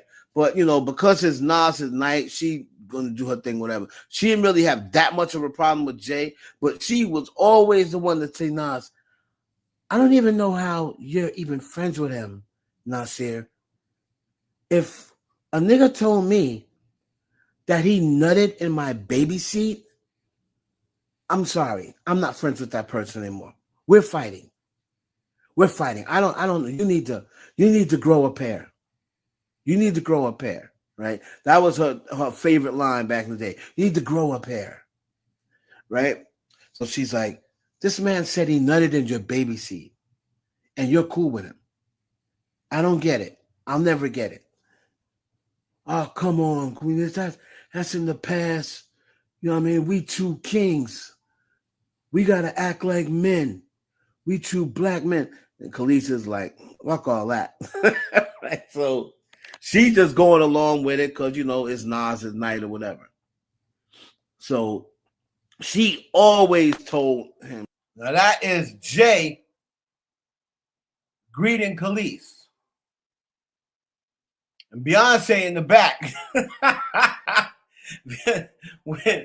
when like right before he came and kissed on her cheek, you can see Beyonce's face. Beyonce was making sure that them lips hit that cheek. Boy. He's jealous of you, Nasir. He doesn't like you. He doesn't like it. He's being friendly with you so to get you off his ass. Because he took an L, in with the ether. So remember, Khalees knows that Beyonce allegedly used to like Nas. So she cut Nasir. So he come over there. Webber keeps talking to Beyonce. So then you see Khalees. I couldn't hear the conversation, but you see Khalees over in the corner doing the movement that Nas was doing as her saying, nigga, I know what you talking about when you start moving. Like, I know you, right? You wasn't talking, you was flirting or doing something. And she was like, that's not going to go down, right? So Beyonce makes the mistake of going over to Khalees when she is talking to Nas. And Beyonce's like, no problems over here? Nas, you okay? And Khalees, the look on Khalees' face when she said, you okay? She said, is he okay? Wait a minute, I'm over here talking to my man. When you conversate with your man, I don't come over there. I'm over here talking to my man. We'll be back over there in a minute. So Beyonce is just like, okay. So she go back over there at Weber. So Khalees at this point is livid. She's like, you know what? That's some bullshit. That's some shady bullshit. The fuck she mean? Are you okay? So Khalees is like, Nasir, we're leaving. Now this is Nas's party, right? Now they were sharing the VIP. Now I think Khalees just meant we're going to another VIP. Because there's like three, for this night, there were like 3 VIPs in Capital. So she said, we're leaving. So Beyonce is sitting there and Weber is, talking to Beyonce. So Weber leaves out when Nas is like, what you talking about? We just got up in this section. This is our section over here. The big section. So she's like, we leaving. Fuck that B. I'm not gonna say bitch. I said fuck that bitch. So they leave out. Nas is like, oh man, see, this ain't even necessary, queen. Right. So Beyonce's sitting there drinking her drinks. I don't even know if she heard Khalees say F that B. She might have. But this is just to give you an idea. When Khalees says she did it before, we have mutual friends. This ain't the first time. She's always thought Beyonce was jealous of. That's why when they said on Twitter, oh, I always thought she admired you. She was like, admire isn't the word. So if you want to hear the rest of that, y'all can go to the Patreon. Patreon.com, and it is /the IE Network. Have a lot of industry stories coming up on there, but the reason why I put that in is because people once again be trying to test. You got any story about Pharrell? I don't know if I have one over there, but I can definitely upload one. I definitely upload one because I was actually. There's something about Pharrell, like on the tail end of this one. It's a little small thing about him and Beyonce. That's on the tail end of this video. But I don't have a full video on Pharrell, but I can definitely get one. But this is just to let people know that these people have had beefs. They've had beefs. I think I did that because somebody was like, oh, no, Khalees don't have no problem with Beyonce. I said, Khalees is always going to have a problem with Beyonce. And then that's when I brought up that video. Now, of course, Khalees will sit there now and say, where is that video?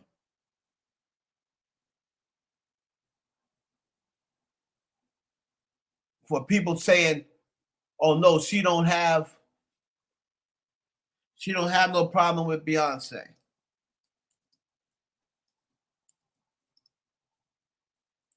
Right?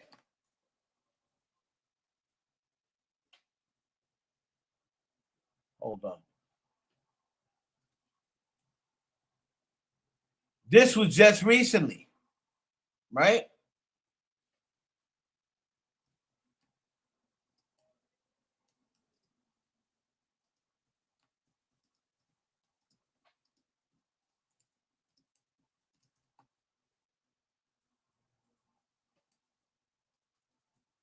This was a few years ago. The people, oh, chill on the beach. So here is Khalees, right? This was right around the time with Renaissance. I get ticked off, right? Done. I'm an artist, so I'm, as Erica said, I'm sensitive about my shit.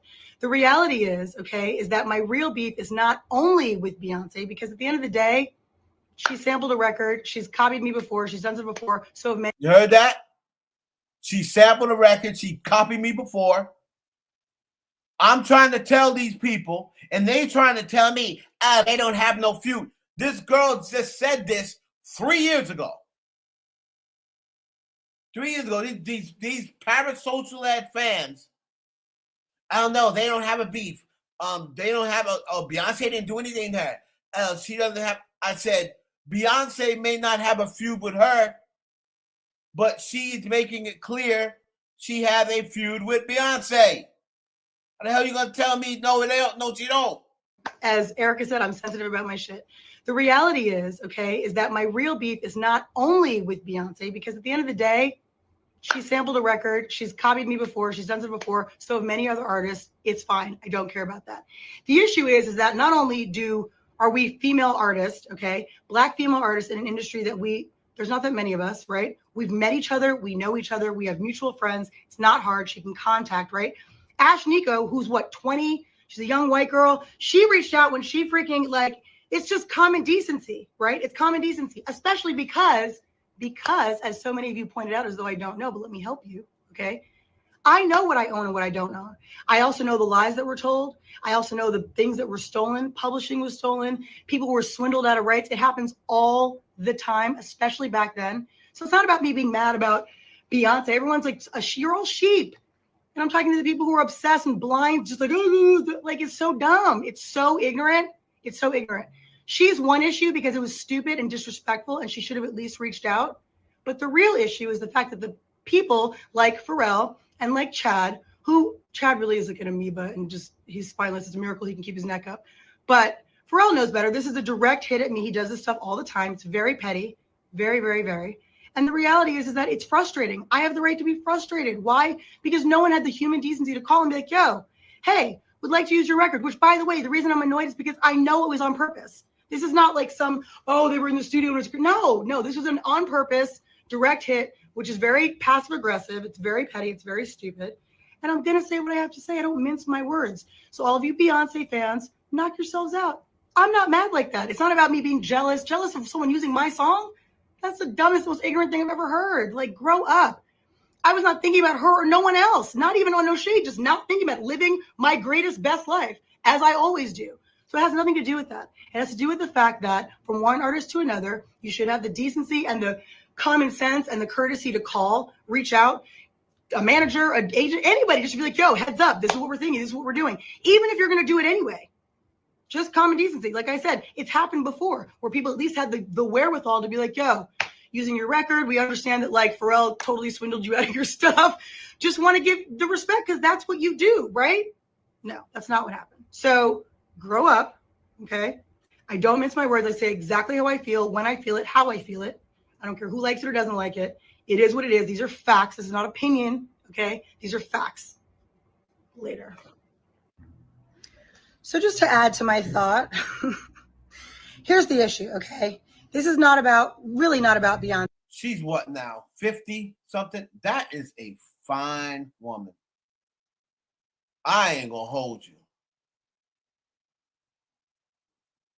That's a fine woman. Holy shit. Or anything else for that. The reality is, okay, and I said what I said, so still all facts, okay? But the reality is that this is more about the fact that like there's a lot of hypocrisy and there's a lot of nonsense. So we've got Pharrell who did an interview, I think last year, talking about artists' rights and how people should be able to rework their deals and artists should be getting credit for what they've done and all this stuff. Where in reality, when I was signed to him, I had the same manager that he had, and he has writing credits on my records, okay, all my singles, coincidentally, and he never wrote a song, a lyric a day in his life, okay? And so, yeah, that's a problem. Number two, we've got Beyonce, who, like I said, out of human decency and artistry and female, just all of the stuff she sings about, all this empowerment and stuff, I don't talk about it. I am about it. Okay. So the reality is all of this female empowerment stuff, it only counts if you really do it. If you're really living it and walking the walk. Don't just talk the talk. It's real cute and fun to sing all these girls' songs. Like, come on now. Let's be real. All right. And then thirdly, you want to talk about Pharrell's like, oh, because I'm happy. I'd be happy too if I was stealing all kinds of folks' publishing and rights to songs and all kinds of stuff. I actually really wouldn't be happy because it's evil. But the point is, okay, is that there's a lot of hypocrisy and someone has to talk about it and bring it up. And it just so happens that I was thrown in this. This is not like I looked for it. I was actually last night, I was posting on my Bounty and Full page, just doing my own thing. And then I saw one of my fan pages and someone was like, oh, that's a collaboration between B and Khalees. No, it's not a collaboration. It's called thievery because the collaboration, the definition of collaboration, it means that we are working together. There's no working together if you are not even checking to see if everything's cool. That's a problem, okay? I would never do that to another artist. For real. I never have. I never would. Why? Because what's the point? If I like it so much, why wouldn't I just be like, yo, I really like it. Can I use it? What's like, whatever. That doesn't happen, right? It's nonsense because some people, I don't know what they think. I don't even care. The point is something has to be done about it. I'm not just going to talk about it. I'm not going to pop off all the time. I'm saying what I have to say because it's true. Okay. But I do think that something needs to be done. It happens to a lot of artists. It happens all the time. And I think that really something needs to change. And this just might be the fuel that I needed to actually do it because honestly, I try to keep to myself and stay out of the drama, but if it keeps coming to me, what else am I going to do? Right? That's all. So say what you want to say. I don't really care. Peace. She is definitely, I love this chick, man. I've always loved this chick, right? So, you know, when people are talking, right? Rob Khalees before, yes, Kenji. He's robbed her of publishing. That's what she was just talking about. He robbed her of publishing, you know, back in the day. Allegedly, they was fucking around, and I guess Pharrell, what me and my brother call this is GTDE,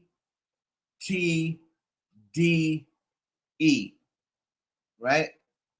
When you're fucking the producer, we say if an artist is fucking a producer, we say she signed to GTDE, Get This Dick Entertainment. Right? So whenever there is an artist out there and she's fucking the producer or she's fucking the owner of the label, she's signed to Get This Dick Entertainment. That's what was happening with her and Pharrell. She was getting that dick and he was getting her writing credits. Right? So, and it happens a lot. It happens a lot. Right? So she was signed to GTDE.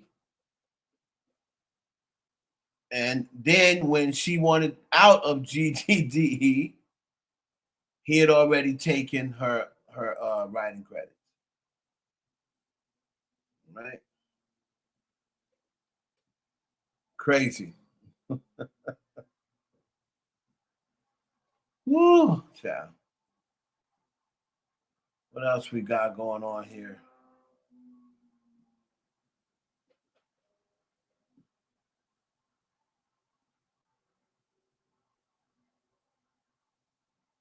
Charles Barkley talking about, so everybody's upset with LeBron James.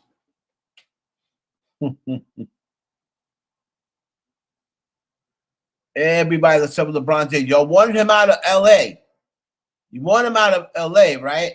So he's out of LA. Now people are mad that he went to Philly. It's like,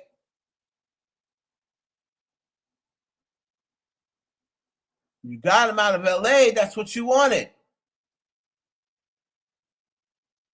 Did she see a contract? I'm sure she did, but again, you're going to be signed to Get This Dick Entertainment. You know, that's all they really see. I'm going to be doing these records for you. Whoop, whoop, whoop. You know, so that's what happens, man. When you're smashing the producer or the, you know, owner of the company or whatever the case may be, right?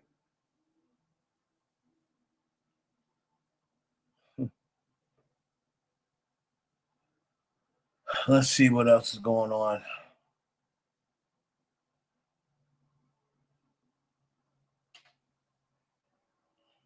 Trump.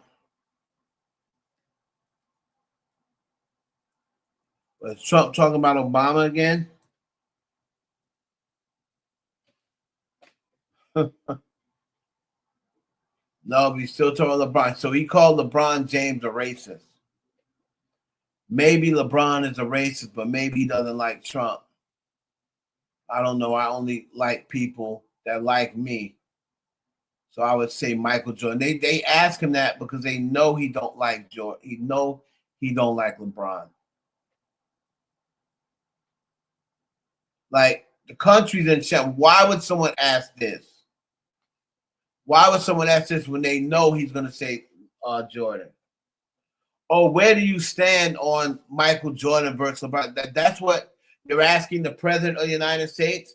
How about where do we stand with the war? Is this war ever going to end? And you're asking him about Michael Jordan and LeBron James.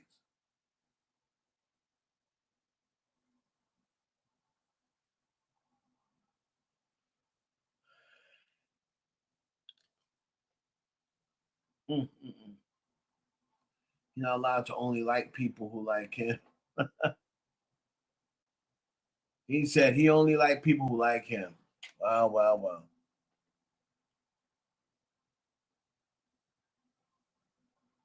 LeBron is a racist.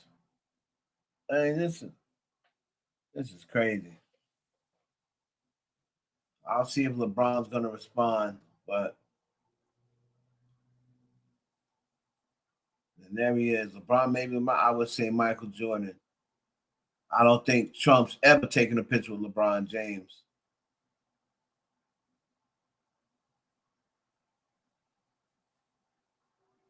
Donald Trump has a nerve to be calling somebody racist. Absolutely crazy.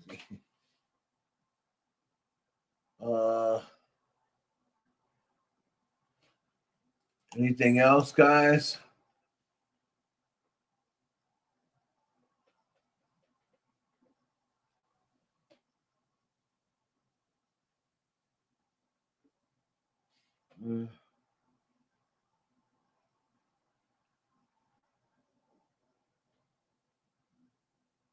He just got the worst news ever, so you're going to probably kick him out.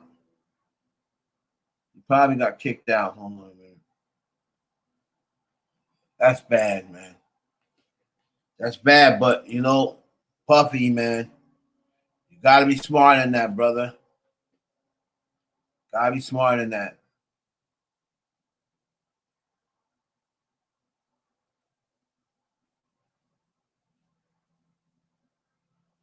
I don't know how he can get the worst news ever. Like, where's he getting this report from?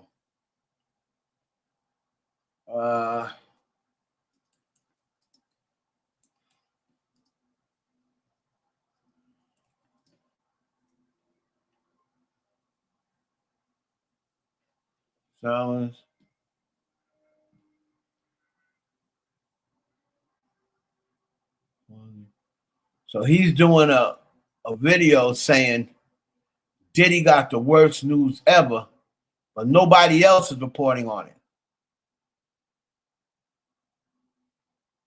Let me see. Curious about AI? This is the Google AI. Keep it in mind, this dude hates Diddy. Right? Keep it in mind.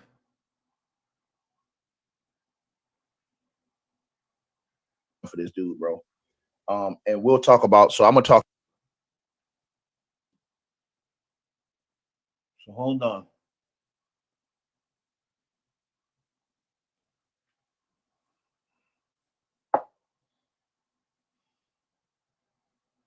Hold on. So I don't know how he got the worst news ever after being thrown in the hole. So let's see. Talk about that later on in this stream. The repercussions and other things that are going on with that. But I want to talk about this because this happened too, man. And this is just crazy. Shout out to my boy the Diddy Docket, man. So he dropping this news right here on y'all helmet, as y'all see on y'all screen, man. It says basically the judge just came out. So you guys all remember Clayton Howard. Clayton Howard is the former escort who was with Cassie and Diddy, right? He came out, he made accusations against Cassie and Diddy, right? He really was flaming Cassie a lot, right? But he also added Diddy in there. And this is the part where people kept ignoring. They kept ignoring that he included Diddy in everything he was saying. He just blasted Cassie more.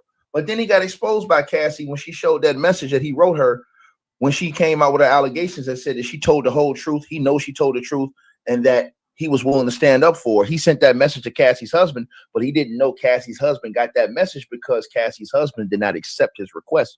So he never knew that their husband saw that message. But what they did, they screenshotted his ass. They screenshotted his ass. So when they screenshotted him, that really messed him up.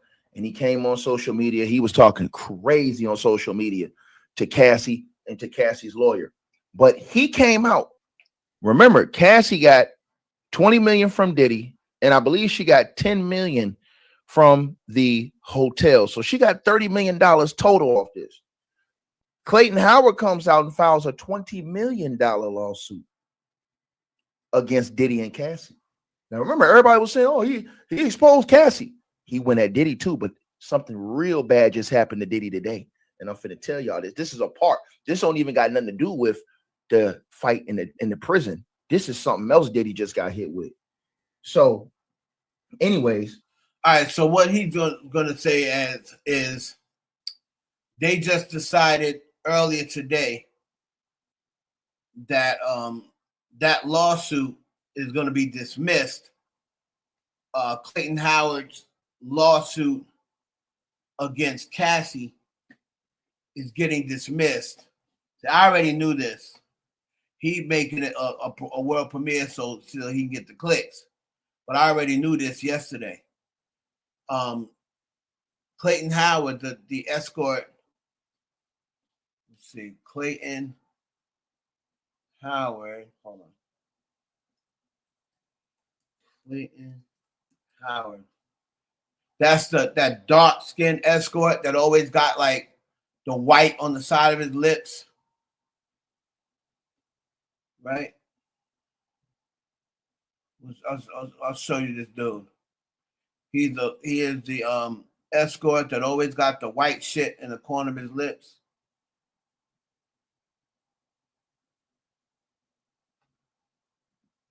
That's him. He pulled a lawsuit against Cassie and Diddy, but he was really flaming Cassie, saying that, Cassie gave him a STD and Cassie was effing him for years, even when Diddy wasn't around.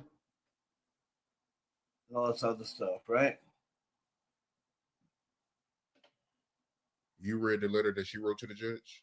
I heard parts of her letter, to tell you the truth, and people was like, oh, you should read her letter. But reading her letter and hearing the parts, I'm saying, excuse me, because I didn't read it, but hearing the parts I heard about her being still having nightmares, and all of this, and all of the little few things I say, because I can't even say all of this, that's an expression.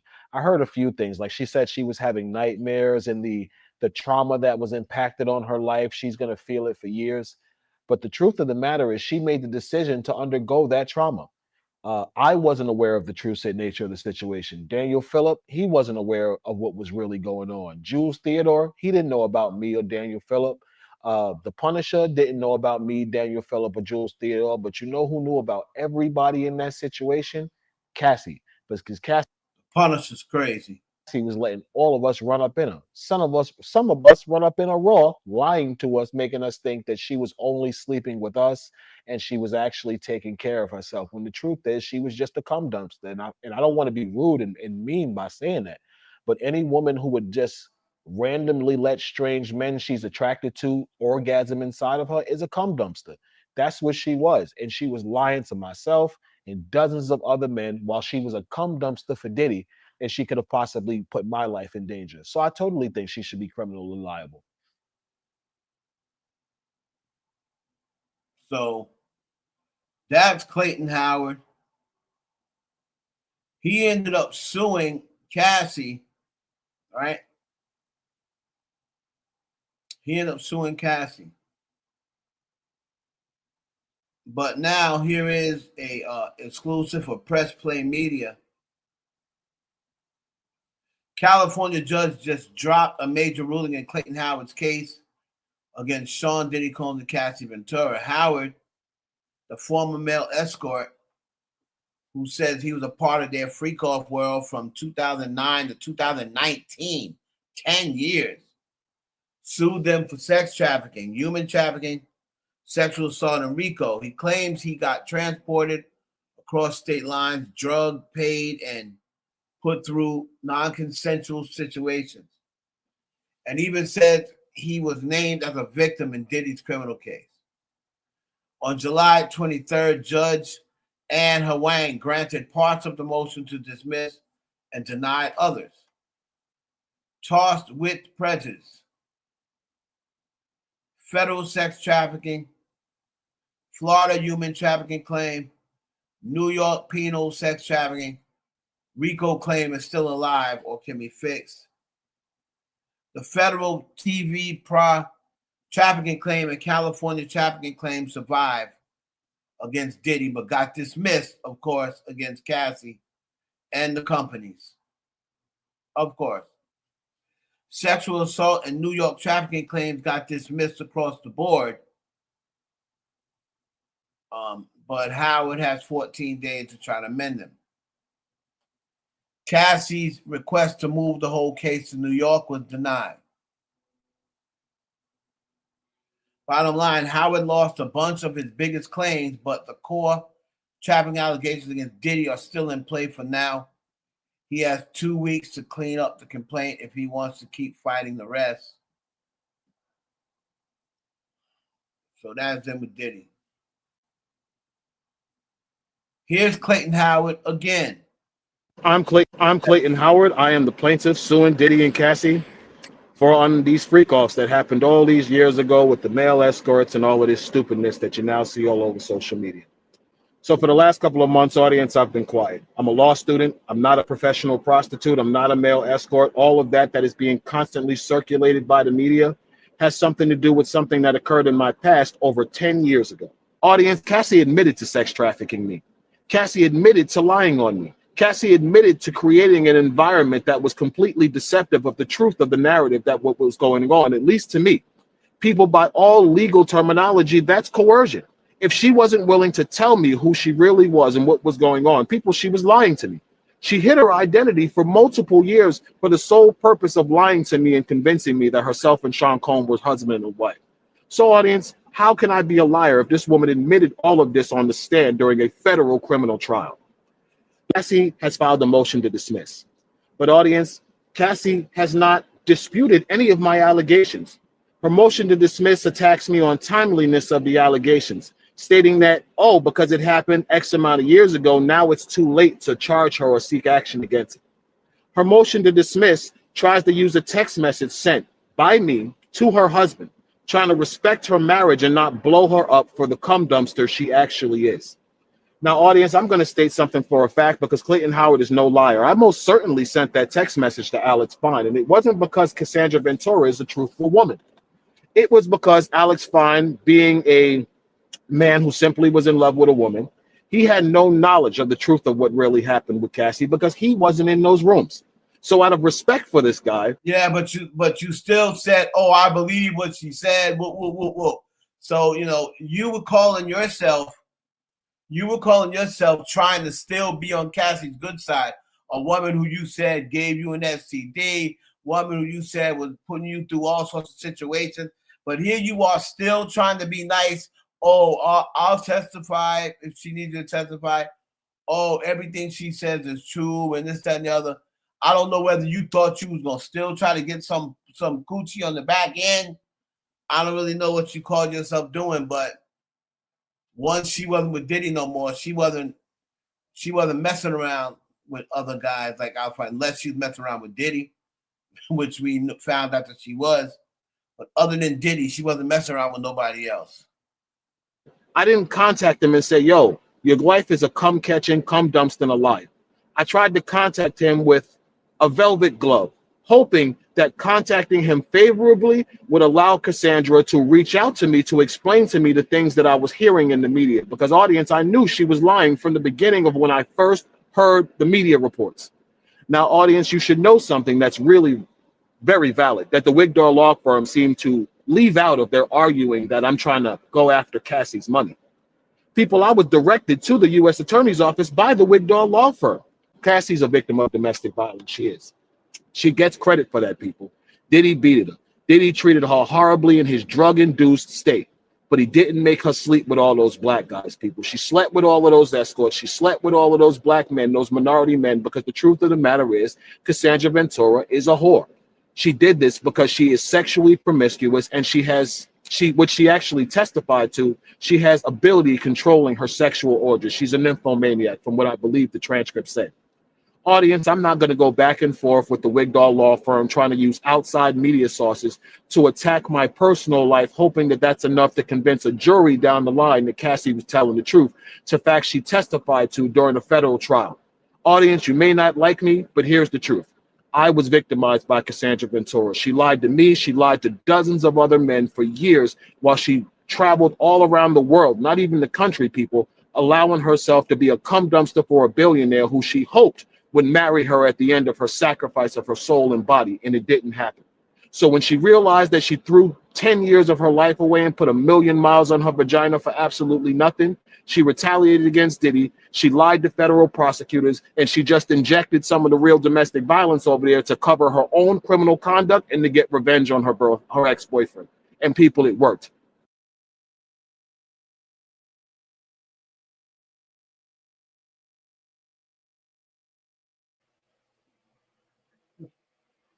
So this is what's going on with that. He went up there, he made video after video, dissing Cassie. He obviously had some sort of relationship with Cassie, or else he wouldn't still have the claims. But pretty much all of them got removed. Okay.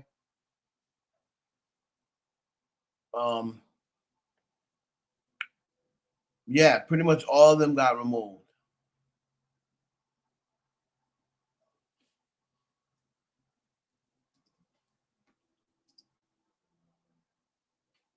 Elon Musk's interview. I'm not going to do the whole thing, but people get confused. They think an economy is money, but money's database. You see something.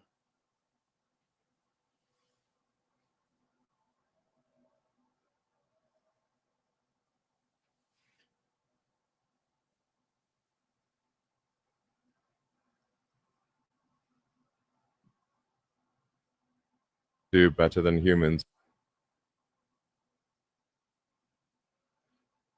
Here's the Elon Musk part of the clips. I'm only really interested in a couple of clips because I don't like Elon Musk. But here's one of the clips where he's talking about AI, and I've been talking about this a lot lately. Well, listen to what Elon Musk says about AI.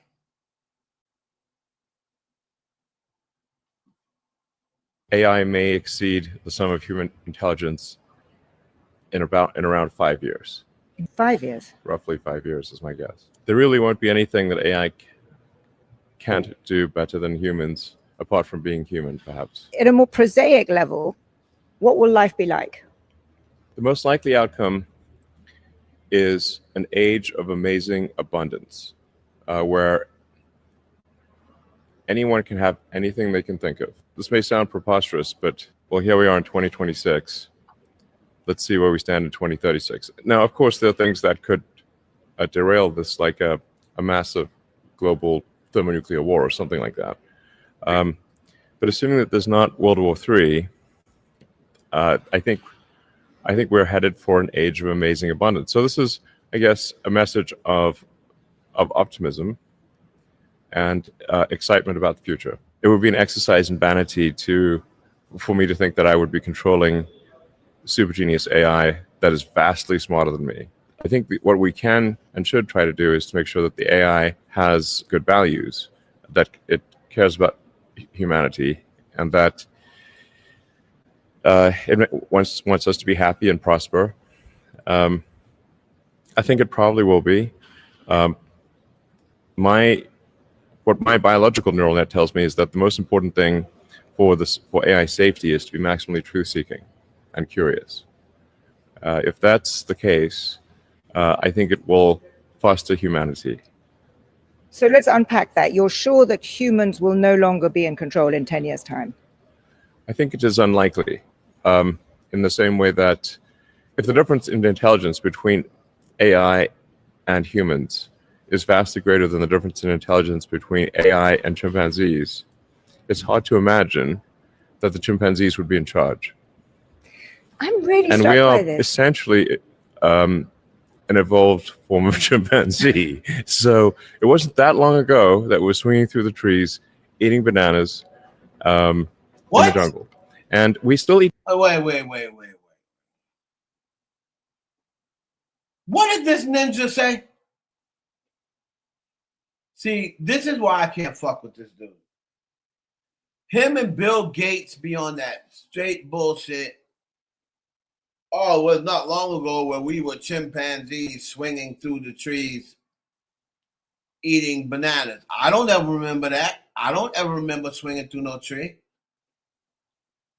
Somebody wasn't long ago. I don't remember.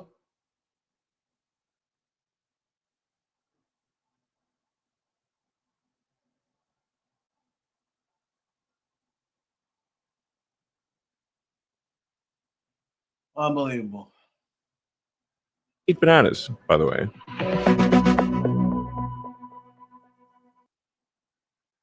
So he's really talking about AI. Now, I was having a conversation earlier and I was talking about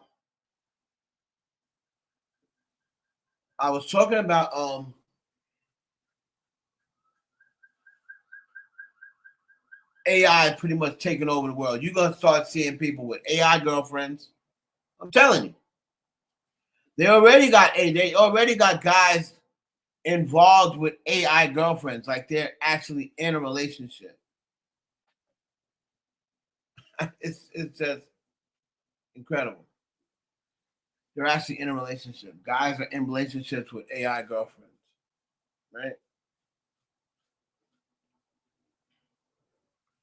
And I had a conversation that I was talking about when I ordered, my DoorDash. I was in a hotel in Atlanta and I ordered my DoorDash, right? So I came downstairs, like they were like, oh, your DoorDash order is going to be here. So I go downstairs and I'm waiting for my DoorDash order. Next thing you know, this little fucking thing pulls up, right?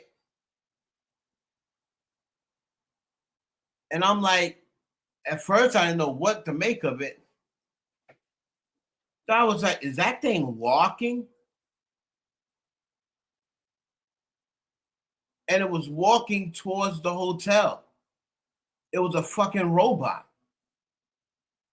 And I'm like, am I really seeing this?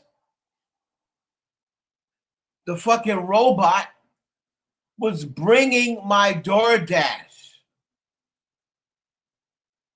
He was bringing my DoorDash.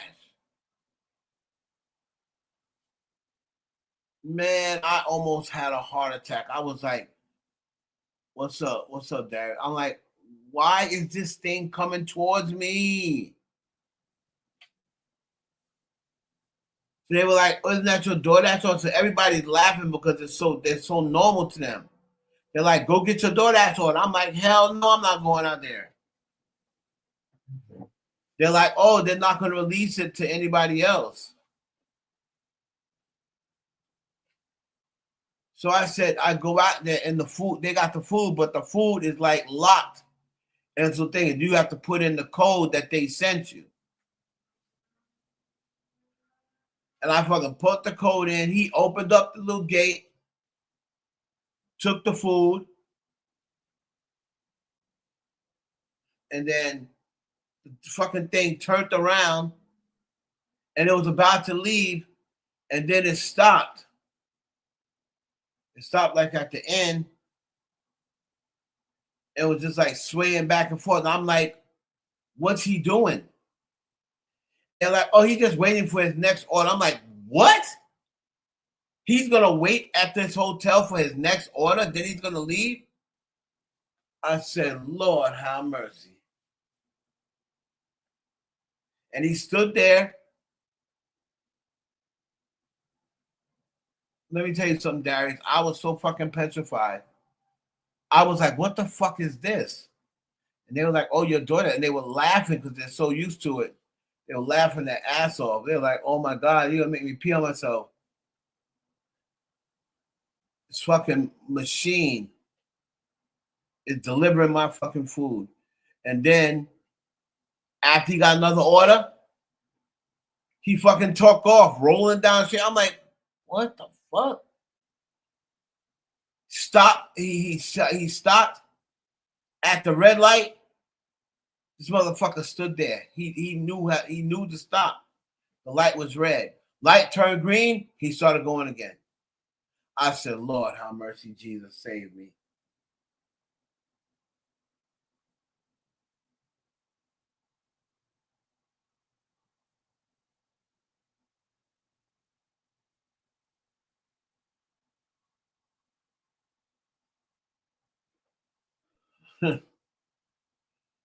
This shit is crazy, man.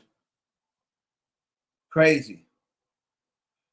And before we go, of course now, and probably people who want to be they want to be nosy and they think it's cute. Let me see.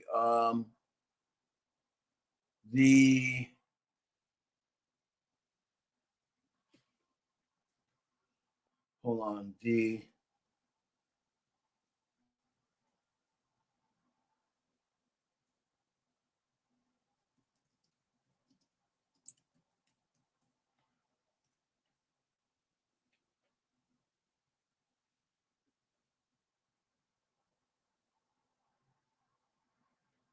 Tesla, Uber, John C. Okay. Never get into Uber. So there is also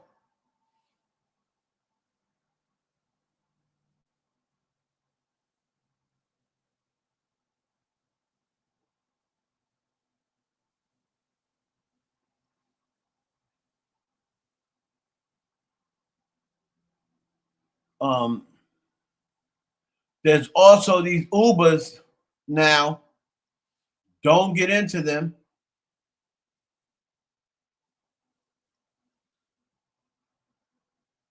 There's also these Ubers now that are driving around here with no driver. Okay? The driverless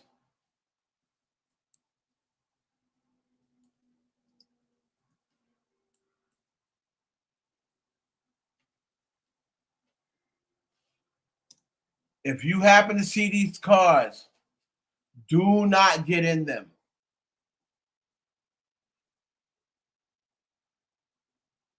Okay?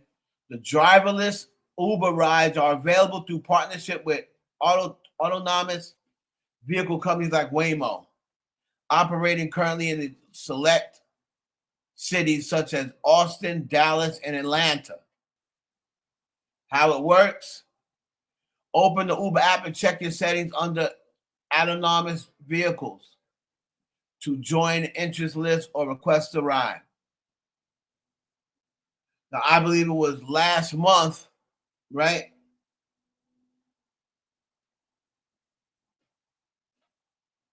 Last month, I remember one of those Uber drivers one of those people got into one of them cars and the car crashed into something and went up in flames. All right. Crashed into something, went up in flames. So it's called autonomous driving. I wouldn't get in there if I was you. And